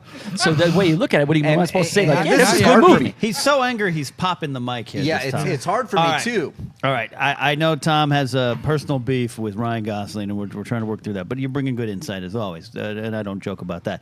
I miss your box office reports. You know what I mean? Well, you, JT, me too. That was the best show on the internet. Sarah, so those were the days. I was Those with were Sarah the the other days. day. What a beautiful Yeah, woman. She's got purple hair now. Okay, I know. Sweet girl. We're entering. She beat me in a puzzle contest. Dangerous territory on the radar screen there. Let's go around the room, and RB3 and Ace, I want you to get on this too. And hey, Cody, if you're a fan, Beardo, whatever. What do you guys hope and maybe need for this movie to do for you, plot-wise, story-wise? We're not talking about money. We're not talking about box office. As a fan, as a movie fan, as a guy who thinks about movies, JT, what do you want from this movie? What I want from most great movies, an emotional response. I don't want to go. I could respect a movie if it's really well shot, but for me, Blade Runner, the original, that last speech by Rutger Hauer, gets me every time. Okay. I want this movie to not only dazzle me with its special effects, cinematography. I want the acting to be great and all that. At the end of the day, I want to feel emotionally moved by the story. Okay. I want to be. Again, it doesn't have to be so much invested in the characters because I really don't get too invested in the characters in the first Blade Runner. It's about the ideas. I want this movie to have those same kind of ideas, do something different with it, and just let me leave the theater like on an emotional high or low, one or the other. Emotional reaction. That's fair. Yeah. RB3, what do you need from this movie? Well, listen, when it comes to like redoing these old movies, doing these franchises, a lot of times you need to reboot it, kind of make it familiar with people, kind of get people back in. I don't want to see any of that, honestly. I just want this to be, nobody wants the sequel in the first place, even for big Blade Runner fans, but because of the crew they got, because of the cast they got, we get excited for it. So I hope they just do something completely different, new, fresh, original, kind of in the way, it's the same director with Mad Max and Mad Max Fury Road, but has a completely different energy, completely different style. And I kind of want to see this applied to Blade Runner. And we already see that in the trailers. Like with the original, it's like very crowded, very like, the frame is always very full. And with the trailers, it looks kind of empty, kind of shallow. So kind of want to see where they're going to explore in this universe and how it's going to continue. Great. Tom, take another sip. Ace? Yeah. It's water. I'm off drinking. I live in some more. This movie for me, everything RB3 said is correct, but one thing for me specifically is I like movies that have commentary on things going on today and commentary on society and stuff like that. And what Ridley Scott did in the first one is exactly that. I hope Denny kind of brings in that mentality of doing something that can comment on current society, telling us about a future that we may or may not see. That's the only thing I'm hoping to see is just something that's a good look. That's deep stuff. Tom, then I'm going to close with Reilly. All right. You just as a film fan, yeah, not as a film business fan. insider. I won't see it. All right, fair enough. I mean, I can't see it. I mean, why would I put money in their pocket? They're trying to take money out of mine. They owe me a lot of money. I want money. I'm going to get money. They haven't heard the last of it. This is a 30 for 30 waiting to happen. Yeah. Mark Reilly, as a man who talks about Blade Runner often in the office with Sure. me, and I just nod because I've never seen it. What do you need from this movie? Well, I echo a lot of the sentiments in the room. I would like to see you never thought that we would get another Blade Runner. Now, let me ask you this. This might be spoilery. Have we definitively learned if Deckard is a replicant? Thank you. No. So what I'm thinking is I would like to have that answered, if it can be answered. I'm okay if it's not. But I would like to see an expanding of the mythology. Where is the world? Mm-hmm. And more than anything, I just want to see a good movie. I don't care about answering. I think you will. I don't care about answering Deckard whether he's a replicant or not. I don't care. I don't want to get into is he a replicant or isn't he? I would like to see a good story. That's all I care about. A good movie. And I think with Denis Villeneuve at the helm, we have something waiting to happen that could match that expectation. That's fair, and that's from the heart of a film fan. That is good. So that is it for now. Blade Runner 2049 in theaters this weekend. You can see it and weigh in. Go into the Schmoville group and talk about it. And on the other side of this break, we are going to have Ace's Indie Picks. We're going to have some giveaways finally handed out. We're going to have Schmoes Choice, right? A couple of those. Sure. Yeah, I love to play that. You got the email? I guess not. I got it. And we're going to find out how many times Tom has actually been investigated by the FBI. That's on the other side of the break. You're watching the Schmoes Know Show.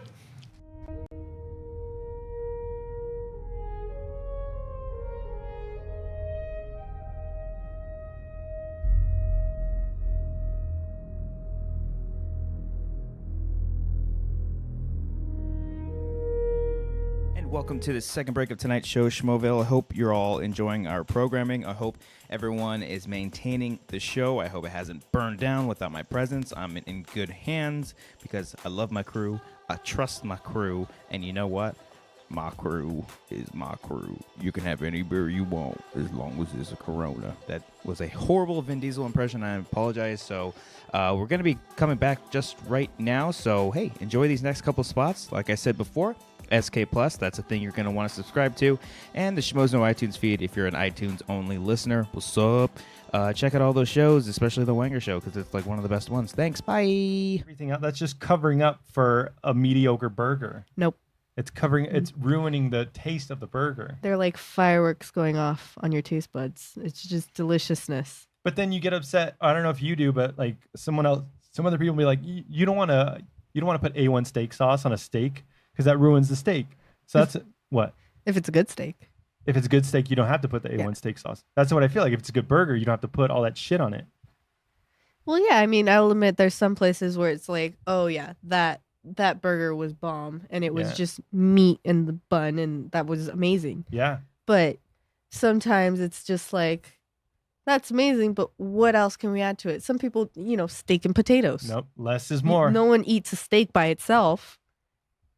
A steak and mashed potatoes and Yeah. corn and all that shit. So, adding onion rings and bacon and pineapple to your burger is just like adding mashed potatoes.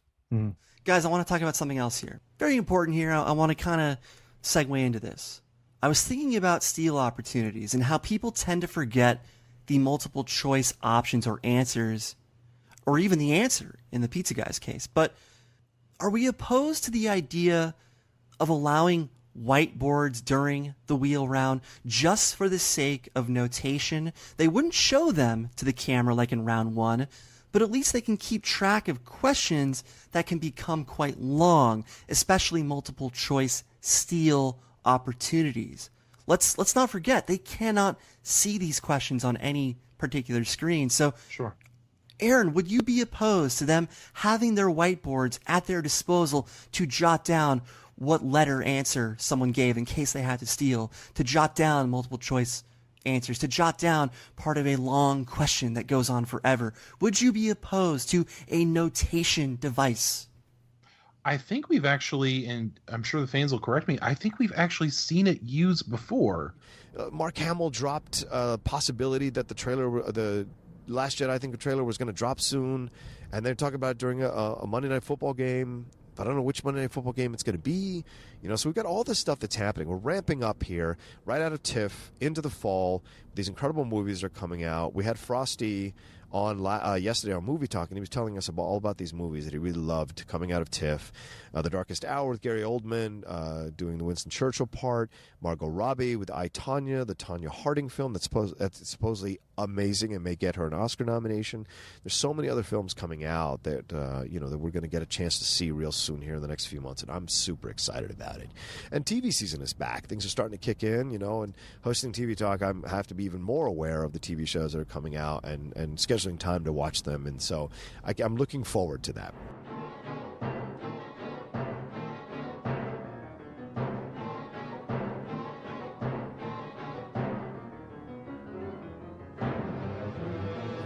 Hey, we are back here in the Schmoes Know Show, live right now on the West Coast at 7:30. The weather outside is looking nice and 60 degrees with the light fog coming in. It's beautiful out there. We're going to play Marvin Gaye. Let's get it on. Guys, we're back. Mark Reilly's coming back in a second. He and Cal had some business.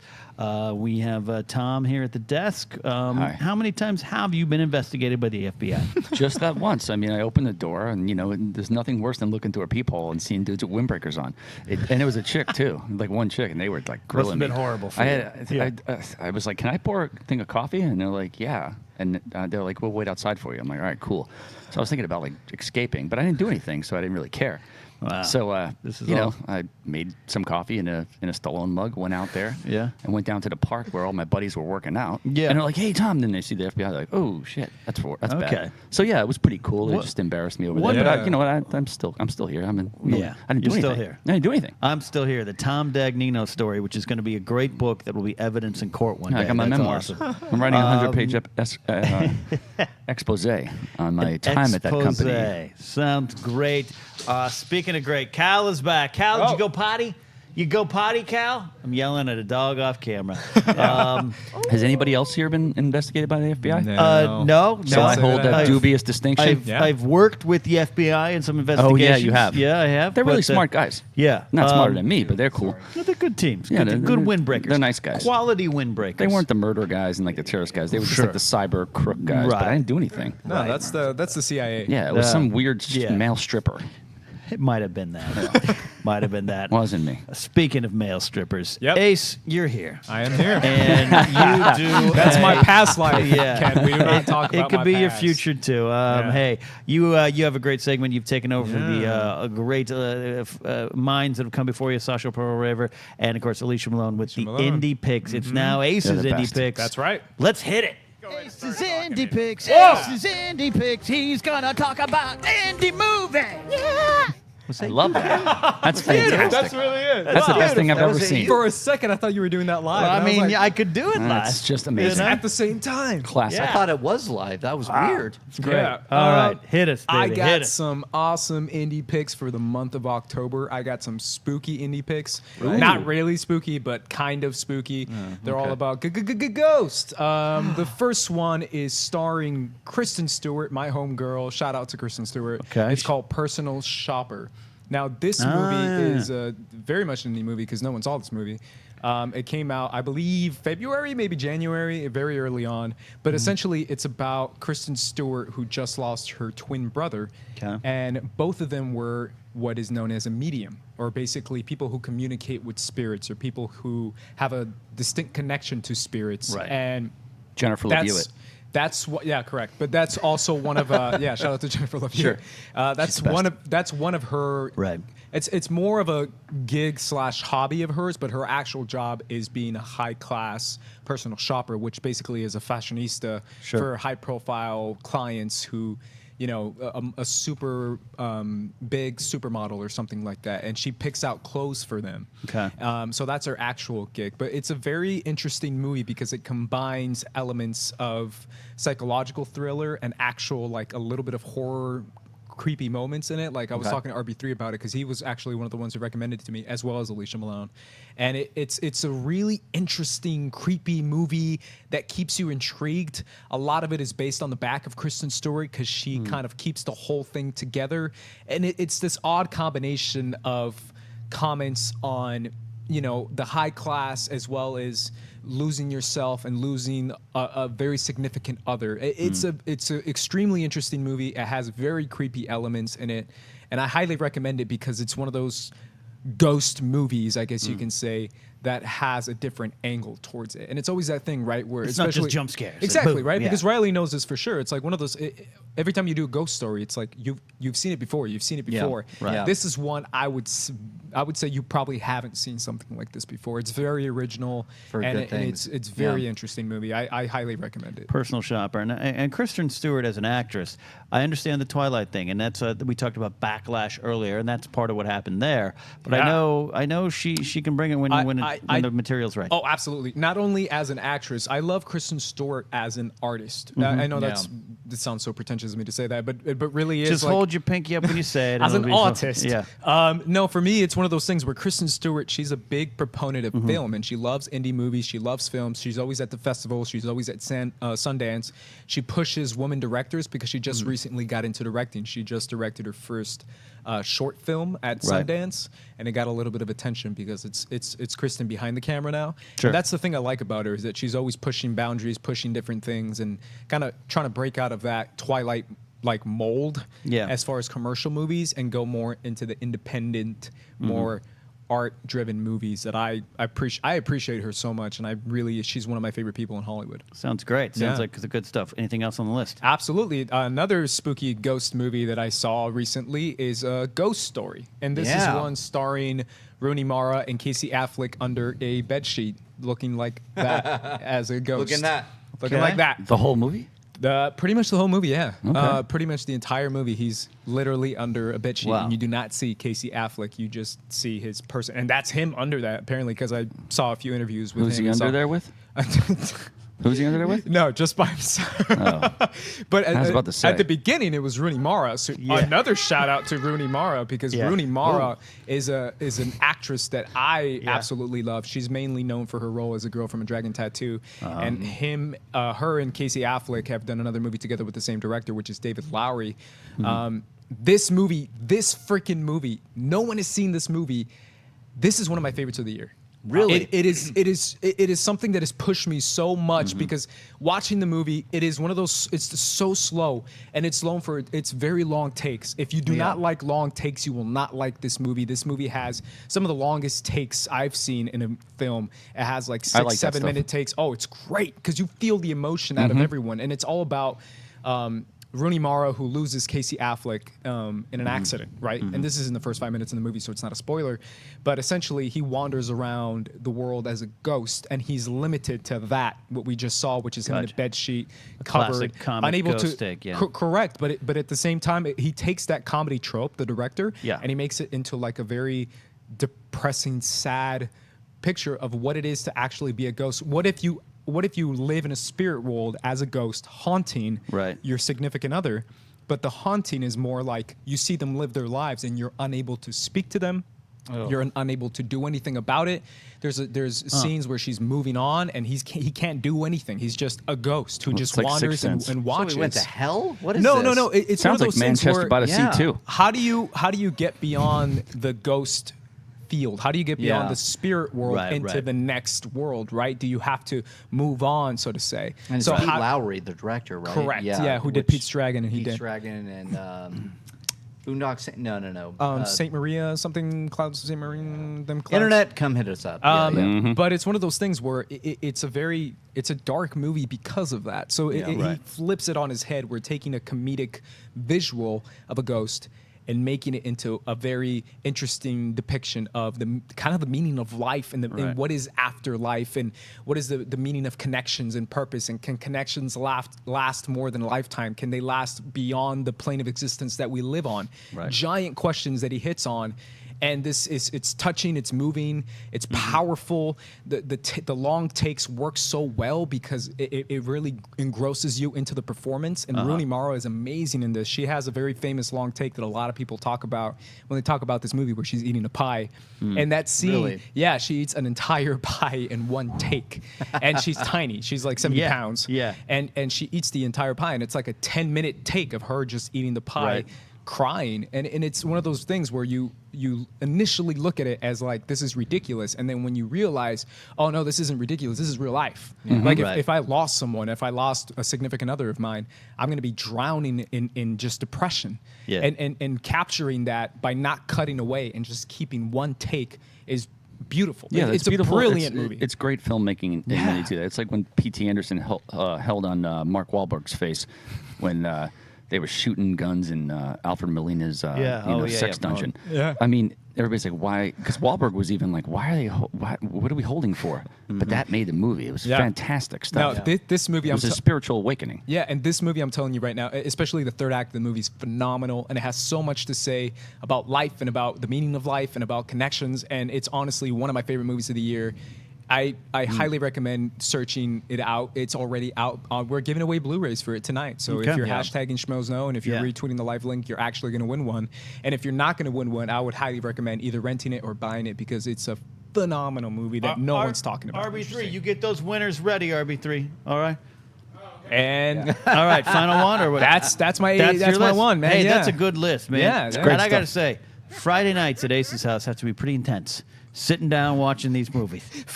Friday nights at Ace's house are now notorious. I swear, everyone always is like, "Hey, you want to do something Friday?" I'm good. Friday night, I'm gonna watching tormented ghost movies. Yeah, I'm gonna sit down with a giant bowl of cereal and watch a very Instead of sad 1 movie. gallon of water, it's 3 gallons your of water. at-home movie. Oh yeah, it's just a what giant kind of cereal. I mean, Cinnamon Toast Crunch is goat. That's a good one. Goat. That's a good Greatest one. of all passed time. the No, test. Cookie Crisp That's is a the good best of one. all That time. is Ace's Indies picks. Ladies, swipe right on him for a good Friday night of Cinnamon Toast Crunch and indie movies. Indie movies where you can cry. Cody, can you hit that song one more time? Ace's Indie Picks. Ace's Indie Picks. He's gonna talk about indie movies. Yeah. Beautiful. I would have threw in that Ace reaction thing in that too. Yeah, that would have worked. I think we can. Can we release that song on iTunes? Share the profits. That works. I think it'll sell. That's brilliant. That's the best. All right. So RB3, do we have some winners? Can we do winners yet? Can we announce winners? Is it too early? Too early? It's a little early, Ken. I'm still figuring that out right now at the moment. How about some Twitter questions? Can you pick me a I can Twitter pick up question? some Twitter questions Why right don't now. you, and then Why is, JT, can we swap you out for Ace right now to get set for Schmoes Choice? Yeah, and I then wanna Ace do Schmoes jump. Choice. I'm gonna ask you the choices too over there as well. How come always guys win the giveaways and the girls never win the giveaways? It's because a lot of our female friends are afraid. They tune off when I'm on? when you're on. Yeah, they That's don't so want to win ridiculous. things. And it's amazing can't how many blame them. people left the chat when you came on. All- I don't all- want to say it's all the guys left connected, and all the but- chicks came in. It just happens that way. I think the Dagnino analytics are equals ratings. All right, That's RB3, obvious. we got a Twitter question. Well, first off, I just want to Brian Fernandez. He wants he's a loyal fan of the show, admin on the He's a Schmoes great guy. Group. Yeah. His birthday's tomorrow, so wants to wish Happy him birthday, Brian. He's a big fan. He was a big fan of Box Office Breakdown. He used to call in there all the time. He's a fantastic individual. Okay, Brian, happy birthday. All right, you got a Twitter question? Hashtag Schmoes Know. Yeah, we have a Twitter question asking, could, and I kind of mentioned it before, do you think Blade Runner 2049 has any Oscar potential? All right. All right, and who asked that question? Do you have that listed down? I don't have it. I don't have it Good. down at the moment. Hey, you know what, RB3? Let me tell you. You're doing great. Let me All tell right, you. Can I- realistic answer. Okay, realistically, when movies go out for Best Picture, especially something like this, you got to put a lot of money towards it, and I think they will, and I think it will get a Best Picture nod simply on the fact that they're going to push it as hard as they possibly can. Okay. Now, this guy Deakins is going to win. Like they're going to give it to him eventually. They're going to pull a Scorsese and be like, "Hey, was Departed good? It was okay. Let's give him the Oscar. Get him out of here." If this does commercially well, I think you're right. It could, but production design as well. Yeah. Editing, that's Yeah. a possibility as well. Sure. Does it take Best Picture? They're going to have to pony up a lot of money to win that. But Right. other than that, Yeah. because it's all a money show. You kind of agree That's with that, pretty much Riley? what it comes down to. Yeah, I think you're on point. I think Deakins might be the front runner, just based. And I haven't seen this, so based on the early reviews and like you said, when they came out, like George Lucas, Spielberg, and Coppola came out to present the Best Picture for The Departed year with Scorsese, you're like, well, Scorsese's winning. Well, of course. And it was kind of like a do over, here you go, Sure. So there's the politics involved. Sure, big time. But if In it's Hollywood? worthy of it, yeah. But what I'm hearing is it looks really good. So he could be up there. Stylistically, it's enough. probably going to win a bunch of JT. awards, no question. It's hard without seeing the movie. Obviously, Yeah, we're just it's going really- by it's really- hype right now. Sure. Depends Paid hype. if it's a weak year and there's Yeah. not a lot of like heavy contenders. Sometimes we have weak years when it comes to a fall season. There's nothing before up to now. There's nothing Right. where I'm like, oh my god, that's got a best picture. Yeah, Best that's throw a in good there. question. Like, what's Get Out? the front runner right Get Out. now? Maybe I'll- has a I chance. would say I'll tell Get you Out what. is the best No, one. I'll tell you what's going to win. The Last Jedi. You know what should Yeah, win? I American hope Made. so. American Made's a American Made. fantastic film. All right. If anybody Seems checks like that out, It that's a seems good like a film. Dagnino type of movie. I love that movie. RB3, you I wish got I was another a plane question, or dad. are you just giggling? Yes, sir. Got another question. Yeah. Who asked the question? This time we have Travis Denson who writes, Hey, He's the Travis. best. is anyone excited for Jurassic World Fallen Kingdom? Yes. Yeah. Jurassic World Fallen Kingdom. Yes. Is that a movie? I mean, I'm not excited. I finally saw Jurassic World and was like, yeah, okay. It was okay. Cool. That was the thing I liked, and it was all right. Travis JT, is a no? great guy. Yeah, it comes down to who's behind the camera, and it's the guy who did A Monster's Call. Jay Barona. Jay Bayona? Barona. Yeah, he did The Bayona, Impossible. sorry. Bayona. The Impossible is a film I really You enjoyed. like that Yeah. one, yeah? So yeah, Monster Calls. Listen, Colin Trevorrow's out the door. We saw what he did with Book of Henry, so I'm glad he's not coming back to do this one. Sure. I think this guy, and the fact you got Jeff Goldblum back, hell yeah, I'm excited. All the right. best. JT has thunk. I have done. All right, Mark Reilly. You like them Look, Jurassic Park movies? any time there's a movie where giant monsters eat people, I am on board. Right. I had a hell of a time, a fun time. Jurassic World, everybody's like, it's not a good movie. Right. Is it? What are you looking for? It's fine. Citizen Kane of dinosaur movies? No, it was fun. You go in there, people got eaten. That was it. That was worth my $14, Job so done. I'm excited. Job done. I'll check it out. You're going to check it out? Maybe. You'll check it Or out. I just might watch Sure. Anger Goes West on Netflix. You got I love that one movie. good, quick one, RB3? Yeah, quick one. Matthew Kearns asks, favorite Universal monster movie? Favorite? Matthew Kearns. Mark Reilly sitting right next to me, Matthew. He says hello. I know you're How you doing, Matthew Kearns? I know He's you're the a big best, fan. too. Good man. Favorite Universal monster? The creature from the Black Lagoon. Fair enough. I like that one. Wow. Wow. Macuga's scared. That was good. JT? Does the remake of The Thing count? Sure. If it does, that's it. All right. Easy. The thing. Can that work? Because that's my answer, Yeah, too. go, right, go The Thing. for it. Take it. It's Well, Universal. no, I'm going to go back. The original Frankenstein is one of It's the a best great movies. film. Okay. Yeah. Dracula with Bela Okay. Lugosi. Ace, you got an answer to that one? The Brendan Fraser Mummy. Sounds good to me. Sure. Sure, My why not? favorite is the Mummy ride at Universal. Yeah. That's the one. You Cody, mean the movie what's that your came out with favorite? Tom Cruise? Yeah. That's Tom Cruise. Yeah. Frankenstein was mine. So. Oh, yeah, good Frankenstein. answer. Hey. Good answer. Good answer. I agree with you. Cliche. Beardo, how many times have you been banned from Universal Studios? I don't like to go where crowds are. Leave the guy alone. He has social anxiety disorder. That's a good that's insight a real thing. to don't be a beardo, I think. So it's a real thing. Is that what you say? It happens. Is that what you say to crowds? Let's just That's get, a movie get of right itself. into it. I think that I don't go where crowds are as a title for a Universal monster All right, movie. I think it's time. It's a scary title. Yeah. It's been a long time since we've done this because he can't get here due to work obligations, which I Yeah. understand fully. JTE has cooked up some Schmoes Choice. I didn't just come up with these, by the way. Yeah? I did prepare some of them. I know you did. Some of them were on the fly, though. But, guys, Schmoes Choice, in case you don't know what it is, for everyone out there, it is like Sophie's Choice. I give you 2 films. Yeah. One is lost forever. It's burnt up. It's gone. It's erased from whatever hard drive it's at. Oh. And the other one lives on throughout the cinematic history. You know what? Okay. You're such a visionary. Thank you. You know what it is, man? You've created so many great games and so many great things on this show. You don't get enough credit. I know Thank you you, get Tom. enough credit. Thank you, Tom. Because I back you 100%. True.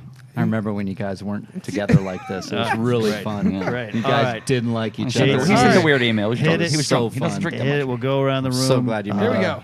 Number 1. Oh boy. This is a little bit of a Finstock special. Ooh, perfect. Do you take Wolf of Wall Street Oh. or Boogie Nights? Oh, good pick, good one. Can I go first? I'll no, go you first. go No, first, you go first. I'm taking without a doubt Boogie Nights. Okay. You know what? Because this is Let the me tell you craziest party something I here. have ever been. Yeah. Boogie Nights is top 3 favorite movies of all time. Okay. You stole it from my apartment. I did. Yeah, yeah. I did. Can I get it back, by the way? But I opened the door with a needle from my beard. You did. That's amazing Yeah. stuff. But you know what? Boogie Nights is a quintessential movie on so many different levels. Okay? It depicted the era so properly. It made me move out to Los Angeles, to be honest with you. Really? Wow. Were you shocked when you got here and it wasn't the 70s and 80s? No, I was shocked. I was hoping. I was looking for low riders and like gangbangers, but that didn't happen either. I just saw a bunch of rich people flaunting money, and I was like, let me get that. I retired when I came out here. Forget about it. So anyway, that being said, I was on a plane the one time, and this old lady was watching Wolf of Wall Street. Right. I watched it in the movie theater. I think I was drunk. But she was like appalled by what was going on. Yeah. It's a very tough choice, but I'm taking Boogie Nights. Boogie 100%. Nights for the win there, Mark Reilly. Boogie Nights. That's Boogie Nights. no question. Boogie And it's Nights got the best soundtrack of all time. It's a masterpiece in cinema, Yep. and as much as I love Wolf of Wall Street, which is another masterpiece, you can't take away Boogie Nights. I think I'd live without. I'd Wolf watch of Wall a Street. 5-hour Boogie Nights movie. Yeah, I'm sure you could. I'll take Boogie Nights as well. RB3. Well, listen. Don't be Wolf stupid, of- RB3. Wolf of Don't Wall be Street- stupid. Wolf of Wall Street is basically like Goodfellas, you know, kind of again, you know. So and Boogie Nights is one of a kind, you know. It's a Yeah. classic. Should've won the Oscar. Without it, we wouldn't have Paul Thomas Anderson. So I gotta go with Boogie Nights. You could definitely say Goodfellas had some influence on Boogie Nights. 100%. Like a lot of people said that was Sure. like very Scorsese when Boogie Nights came out. Sure. There was a lot Sure. of comparisons to Goodfellas. Fair enough. I Fair hear enough. where- I see where it's coming from. Ace, what do you got? I would say Boogie Nights, hands down. good man. Boogie Nights, clean sweep. Would you go with that too, JT? I guess I would. Boogie Nights. It has the history. It's been Yeah. out for long enough. Wolf of Wall Street's still kind A of lot of fresh. people love it. But 10 years from now, if this question's brought up again, it could be different. Well, never you know what happened? I don't see that. Okay. Burt Reynolds slapped Yeah. his agent and fired him because he thought it was going to ruin his yeah, career. Reynolds. That Yeah, was going to ruin his absolutely. career. Yeah. And Don Cheadle, the only reason why he got on there was because Julianne Moore's like, you got to come on this. This is a Yeah. great movie. So they're using like props to like 2x4s to shake the van when they're driving, and he calls Julianne Moore over. He's like, what kind of production are we running here? She's like, don't worry. Yeah. This might win you an Oscar. Yeah, There you go. Got him close. Launched him Yeah. up there. All right, next one, JT. Next one, I love war films. Yeah. Every time there's a war film coming up, I get excited. Right. This year we had Dunkirk, which had some mixed reviews. Yeah. Sure. With a war film last year that got mixed reviews that I really loved with Hacksaw Ridge. that's easy. Okay. I haven't seen either, so I'm going to Okay, take Memphis take it Belle. out. Memphis Belle. I'm gonna Memphis take Belle, Memphis Belle. perfect. It's a good one. Yeah. That's a good movie. Good. Memphis Belle's a damn good movie. yeah, Yeah. yeah. Riley, right, I'm curious to hear Riley. what you say. You Oh, sound like- it's easy. Hacksaw Ridge. Hacksaw. Ooh, Ridge. Hacksaw Ridge you might- was Okay. I enjoyed the hell out of the movie. I thought it was really brilliant. Oh shit, the internet! I just opened the door. The internet's It's gonna come at okay. me. Listen, Dunkirk. Wasn't crazy about Dunkirk. I'm with you. I'm kind of with you. Yeah, you're not Dunkirk alone. I thought was a masterpiece in directing and shots and everything. It was a well done movie, but it didn't get me emotionally like Hacksaw All right, Ridge. so Hacksaw. I'm gonna say Hacksaw also. I got 2 words. Mel Gibson. Yeah, Mel I Gibson. could imagine Look, that. He is unbelievable at what he does, and he Yeah. does it for a low budget. Yeah, he did it for Right. 40, 50 million. And it looks like 200 on screen. Yeah. The guy's a visionary. Yeah. My girlfriend's aunt is friends with his ex-wife. She Okay. goes, Mel is the craziest person you'll ever meet in your whole entire life when he's off his meds. But guess what? When he's on it, he is the most on guy in the whole entire world. Oh wow! I read something. Amazing. I read something called "To Mel and Back." Oh, okay. It's Joe, whatever the guy was going to direct the movie for him. Yeah, I heard it's about a that. fantastic book. Okay. Get it on Amazon. All You'll right. thank me later. You heard it from Tom. RB3, Hacksaw Ridge, Dunkirk. I gotta go. I mean, Dunkirk to me is my favorite movie of the year so far. It's a masterpiece. It's probably one of my favorite war movies of all time. Hacksaw Ridge. I mean, the first half of it's kind of hokey, kind of cheesy. You know, it's kind of paint by numbers. The second half is really exhilarating and exciting. Also, just Mel Gibson, man. You know, not my cup of tea. So gotta go with Dunkirk on this one. Gotcha. Interesting. Ace. Okay. Ace. Yeah, I gotta say, I I love. haven't seen Dunkirk. Full disclosure, but Hacksaw Ridge is amazing. I think Sure. Andrew Garfield is super talented, and there's scenes in that movies that make me cry, and that's Right. one of those movies. What's this game you guys are playing over there? Nothing. No game. Why is Cody Those laughing? guys are playing Galaga. No, I did. When they pop into Anyone? frame, It's it's very Reference? funny. It's well, the best Doing thing something is amazing. they're not just popping in; they're waiting for the shot. They're like 1, 2, 3, go. Yeah. It's Hi. fun. It's fun. All right, couple more. Rapid right, fire couple more. answers, guys. Listen, we're talking- rapid fire answers. Rapid fire. All right, Okay. we're talking Blade Runner. I had to put it up against something, but it's a tough Yeah. movie. It's a cinematic masterpiece when it comes to sci-fi. Blade You know what? The Depends on the word movie. masterpiece is So getting let's thrown go- around too much yeah, here. listen. It's like the word genius and literally by every But millennial. I It's think crazy most- right now. I think these two films are pretty close to fitting the bill. Blade Runner or 2001: A Space Odyssey. Good one. I'll go 2001. Mark Reilly. Blade Runner. Blade Runner. Yeah, I'm All going right. Blade Runner. Yeah. Look, you get. I mean, I know it's a quick answer here, Gut but reaction. Yeah, it's the gut reaction. 2001 is so odd. Yeah. It's odd. So it's Blade Runner. It's the most it's the craziest movie I ever seen. Yeah. But I love Kubrick. Full Metal Jacket's one of my favorite movies. I'm going to go with Kubrick just for the simple fact of that. Loyalty. Okay. Yes. Loyalty. RB3, pop in a frame. Blade Runner. Yeah. Wow, Blade Runner. That was easy. Ace, jump in there. 1, 2, 3, go. I would have to say Blade Runner. Blade Okay. Runner. Okay, Blade Wow. Runner wins this The one. world could do without I Blade would Runner. say 2001: Space Yep. Odyssey. That's but a it's- good one, Yep. though. It's a close That's one. that's very close. So bizarre, but it's so brilliant. All right. Let's bring it down. Final one, JT. Oh, final one? Final one. All right, This is it. 'cause Go then we for gotta- it. Go for the goal here. RB3, Risk it all, JT. ready Risk for it all, those- dude. You ready for those giveaways? Yeah. Risk it all, dude. All right. Don't dare say Rambo because that's do you- a winner. Let's go with Commando. Ooh. 80s cheese at its Yep. best. Yep. Against another 80s cheese fest Yeah. known as Cobra. Wow. Oh, I knew you were doing that. Okay. And that's easy Okay. for me. I love Commando more. I'm more Arnie than I am Sly. No disrespect to Sly. Love me some Sly. But you got Arnie. You know, I got some great one-liners that stick through. I'm going Commando, which is not something I do normally unless I'm sleeping, right? Hey. Hey. Was it me? Go That's ahead, you, Riley. Mark. Reilly. Commando. Commando. What? I want to Commando. hear why. Well, I'll tell you. There's more. I remember more from Okay. Commando. I love freaking Charlie Rose. There's over a here lot. right now. There's Hand a, on the yeah. table. Larry Explain King. I would have thought Larry Tell King. tell me more why you cry. Boca Raton. You're on. There's a lot going. I have early memories of going into the Spencer Ma from and Nova Pa Scotia. shop of the video store and renting Commando, and the guy Tim telling me this is why you need to watch Commando, and I watched it and it was great.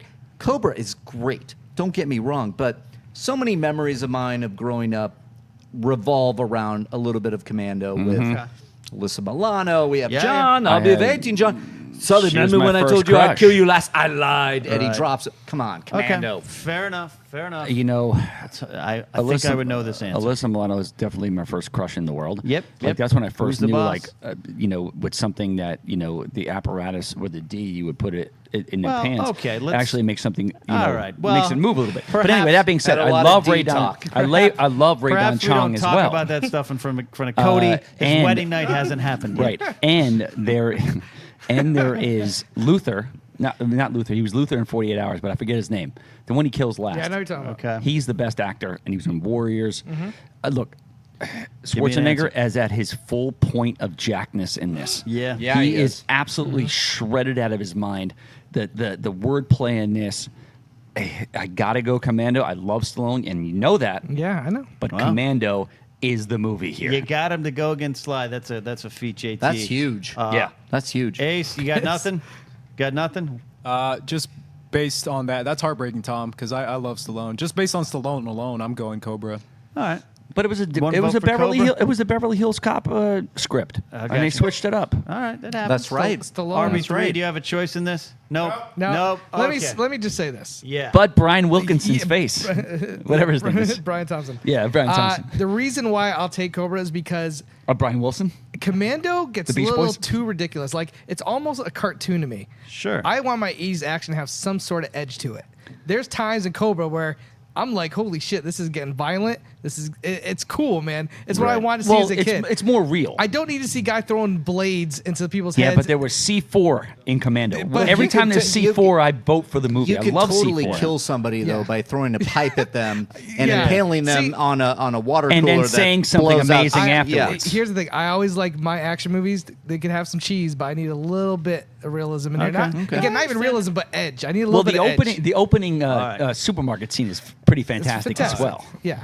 It's a tough one. That's good. Glad tough to one. have you back, JT, to do Good to be Schmoes Choice, something that's been a staple around these parts we haven't seen in a while. You He's guys the best. You guys are. He is the Most best. talented guy in the room. Movie thunks. He does his Thank you, thunking. Tom. And we got you guys have got some great answers in the chat room on Schmoeville. Good to have you back, sir. Too. Hey, Take man, I'm time here away all the time they want. When the from two your- clowns ain't here, I'll be here all day long. Take time for your I investigation. can't be police. And your no, those bowling guys are great guys. I'm kidding. All right. Bottom line. RB3, do we have some winners before we close out tonight? Yeah, we got some winners. What do we got? What's their names? Make them up right now, dude. Make them up. Now we got Jason Roca. Yeah, we got a few Scott people. So Inman. we got Stephanie Ribatel. I'm sorry if I'm mispronouncing your name. Ratatouille. Well, you are. Stephanie You are. Ratatouille. I know her. Okay. Yeah, Oh, but nice. Stephanie, I'm should glad- know who knows she is. Yeah, I'm glad you know, Tom. know Anna chicks. Vargas. We have her. We Okay. have John. Oh my goodness, that last name, John Hayek. My bad, y'all. Let me ask This you is this what it's question. like, The How H did- is silent. How did they claim these prizes? DM us on DM us Schmoes on Know? Twitter. Yeah, send us On your Twitter? personal, not your personal information, but your shipping information, so we could send you these Blu-rays and prizes. Are they know, sending social security numbers? I mean, I'll take those. No, if you want to swipe right on RB3 or Ace, just let us know too. All This right? is like this Actually, sounds my like an identity got stolen. This sounds like an so- Equifax okay. hack I had right to get now. a new social security number. All right. That's Oh, another no. story though.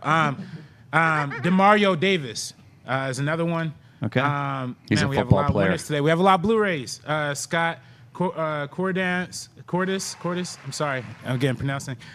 Luke He's white. Schaefer, and on Facebook we have Isaac Vivero. We have. I know that guy. He's great. I'm gonna DM you on Facebook. Man. Don't worry. Yeah, about it. that was amazing. RB3. We got you. Don't worry. We got your winners. Great names. We have a huge operation. Those are all here. made up names, obviously. The internet will bring this home for I us. respect your ability to stick with it, RB3, because I would have picked all the winners. I would have picked would have been Alan Smith, Yeah. Bob Jones. Those are and the people he went to kindergarten with. Yeah, you stuck with it, and I appreciate it, RB3. Appreciate your contributions tonight, Andres. Your contributions tonight. That is it for now. Schmoes Know. What is this show? 303. Can we do an after show here? Let's No, get we're some not chicks in doing here and any figure it out. after show with No. you around ever again. No, I was the only one who was level-headed. That's actually that's always true. You're the best Yeah. to have Yeah, around a party. that's true. That has been the show for the night. JTE, it's good to have you back. Tell people where they can find you. JT Movie Thinks on YouTube, whatever camera that one. Check Yeah. out my thumbnails. Check out my reviews. I do Yeah. whatever I want on there. Thumbnails Right. on Give us a point. thumbnail for tonight's show. Just don't just look at the thumbnails. Click the Yeah. video. I need the ad Give us revenue. give us a thumbnail for tonight's show. Tonight's show. Ooh. Oh man, I like that's it. a good one. I like it. I got chills. Deep. Mark That was Reilly. good. At Reilly Round, Twitter and Instagram. You can see me on there. I'll be talking. I'll be talking. You'll be talking. I'll be hosting Movie Talk tomorrow. Oh, And yeah. Friday and next Monday, doing a lot of duty with Yeah. Mark Ellis out in New York for New York Comic Con. Schmoes will be back. Christian will still be out again. Well-deserved time off to build this family that he's got going on there. But Mark Ellis will be back. Tom, you're still around. Where can the FBI find you? You can find me at Bob Finstock across the fucking board. All right. That's pretty much what happens Ace around here. And RB3, the Meaning Of podcast is available on the Schmoes Know Network. You can find that there. Beardo, thanks for doing the sound or whatever you do over there. Cody, you're the best. Cody's the best. I wasn't invited to Cody's wedding. That's weird. Yeah. You know what? You know what? I get it though. But he wasn't invited to Macuga, so I'm gonna linchpin that. Okay. But I'm gonna invite him to my wedding because I'm gonna get married to the streets real soon. To the streets. To the streets. Yeah, okay. That is it. We did it. We survived. The show is over for all of the guys here, the crew, you guys out at Schmoville, and Cal the Schmo Dog. We'll see y'all next week on the Schmoes Know Show. Poof.